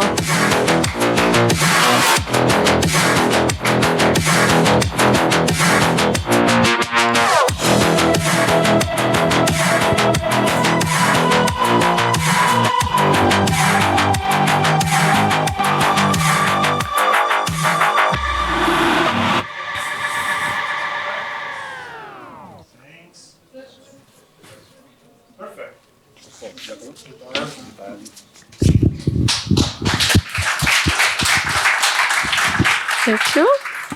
Thank you very much, Dmytro and Maxim, and congratulations to Naomi. We are looking for your round, huh? Next prize is going to be the credits, AWS credits from our partner USF. And for the announcement, I am inviting here Jana Hulak, Head of Projects at USF, to announce the winners. The floor is yours. And here's the, yep. Hi, everyone. So first of all, big thanks to Challenger AI team for the great acceleration programs, and big congratulations to all of you for great pitches today. It's really awesome. So I would comes maybe straight to the point and announce the winners. So the first team that receives 25K in AWS credits is Pravozno.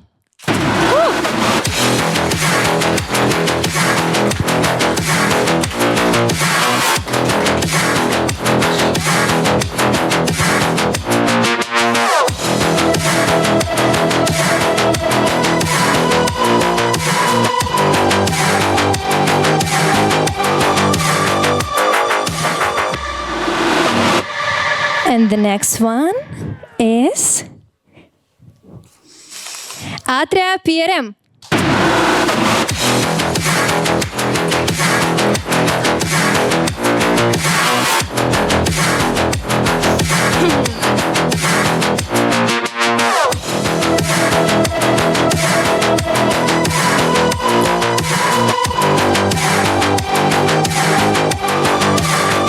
And the third team, last but not the least, is Naomi.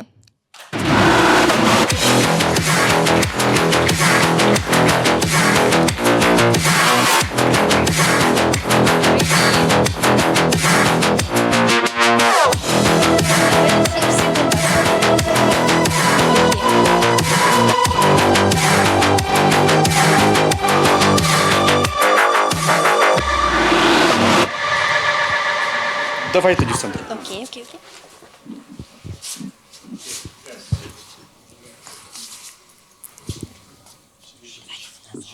Лебедине озеро.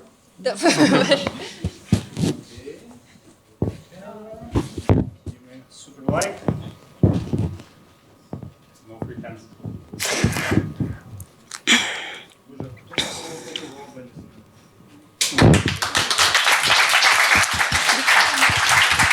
Thank you very much, Yana. Thank you.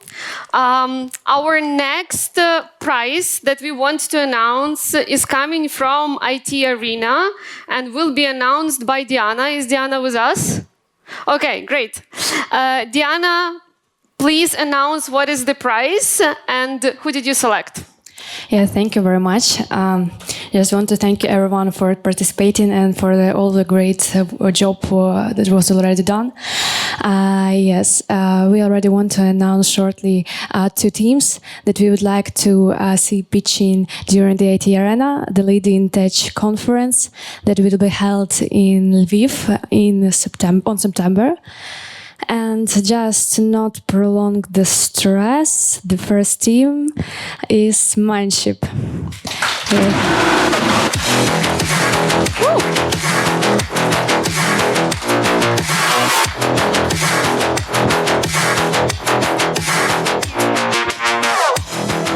So, and just without any extra questions, please, Naomi, also would like to see you.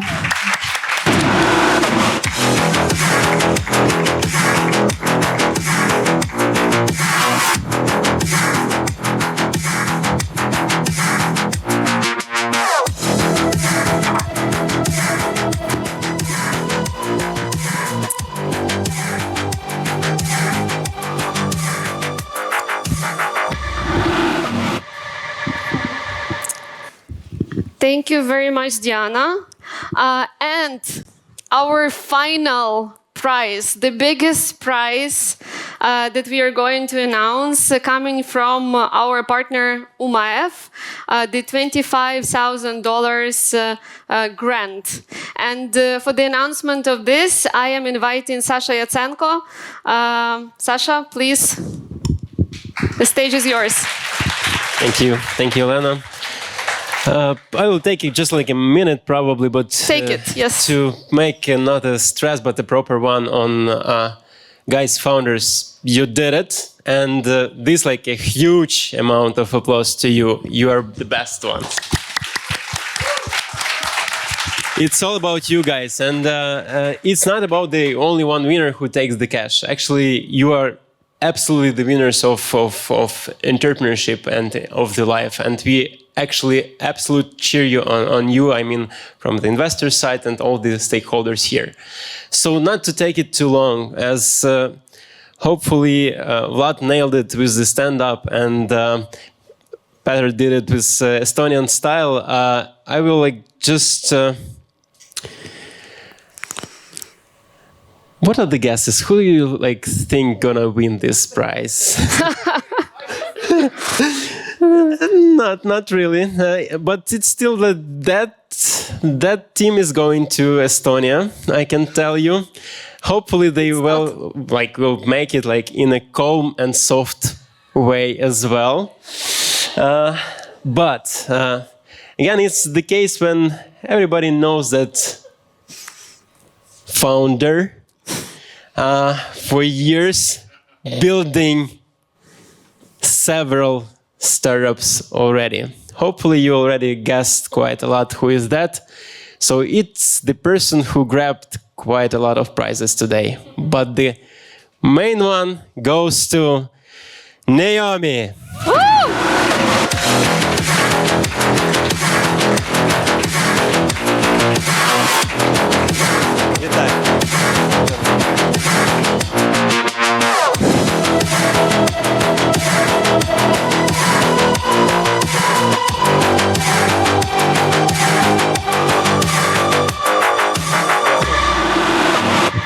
Before Dima leaves, or he already left, okay?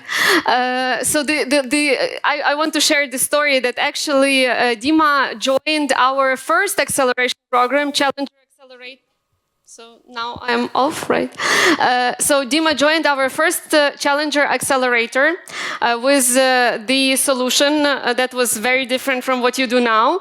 And then in the middle of the program, Dima decided to pivot and dropped out of our program, but came back. So that's also kind of an encouragement for everyone to, fail once or fail fast, then come back, right?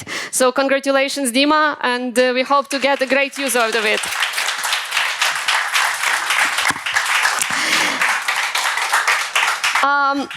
Before we wrap up everything, we have one more surprise. We love surprises, as you can see. And there is a gift. And we want to bring here the cake and give the honors for our winner to cut the cake.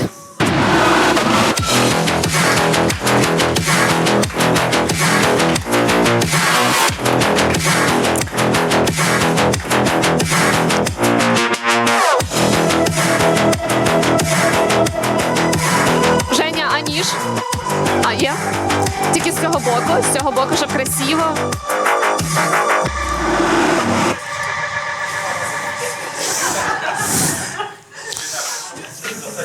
Але, так, красиво, так як, знаєш, не весь розрізать. Да.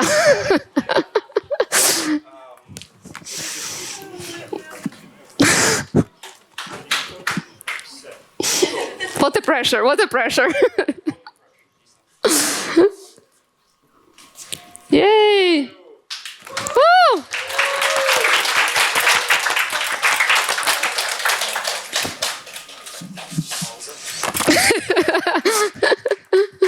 Maybe we can have a picture near the cake, right? The team. Yeah, the teams, please. Because we will take it back. I mean, from the stage! From the stage!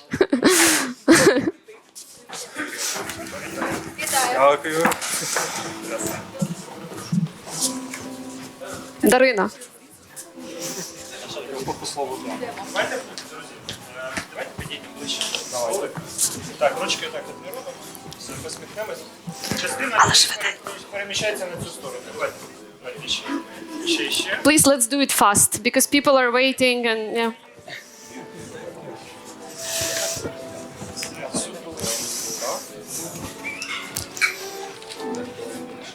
Всі в камеру подивились, друзі, посміхнулись так щедро. Ви не ховайте ручки ближче до вашого товариша. Слава, можна витяжні ручки не опускати. Все, чудово, чарівно. Чекаю. Кидайте фінально, мій друг зробить. Давайте.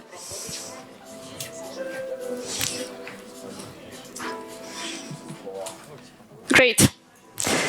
Thank Thank you. We will eat it. Don't worry.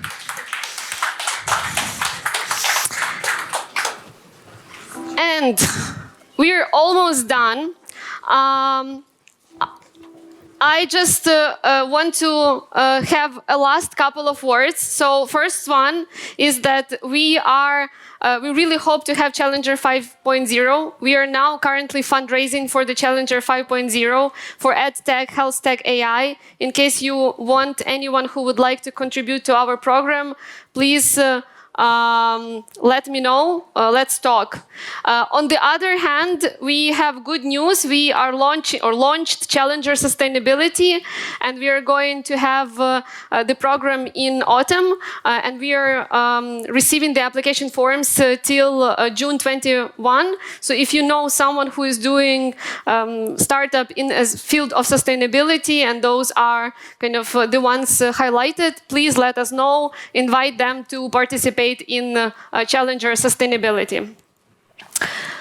Another opportunity is that we have for women-led startups in agri-tech. So if you know someone from agri-tech field, female founder who wants to launch or is launching a startup or business, please direct them to us. The deadline is on 26th of April, but it will be prolonged till May, so there are still opportunities and chances to join. For everyone, I would like to say thank you for being with us till the end, staying here. We are officially wrapping up Challenger Demo Day, and we are welcoming you at the networking. Please stay, have some food, have some drinks, enjoy yourselves. Talk with our startups talk with the juries and investors and vice versa, and let's have some fun, and see you next time at the next Challenger Demo Day. Thank you.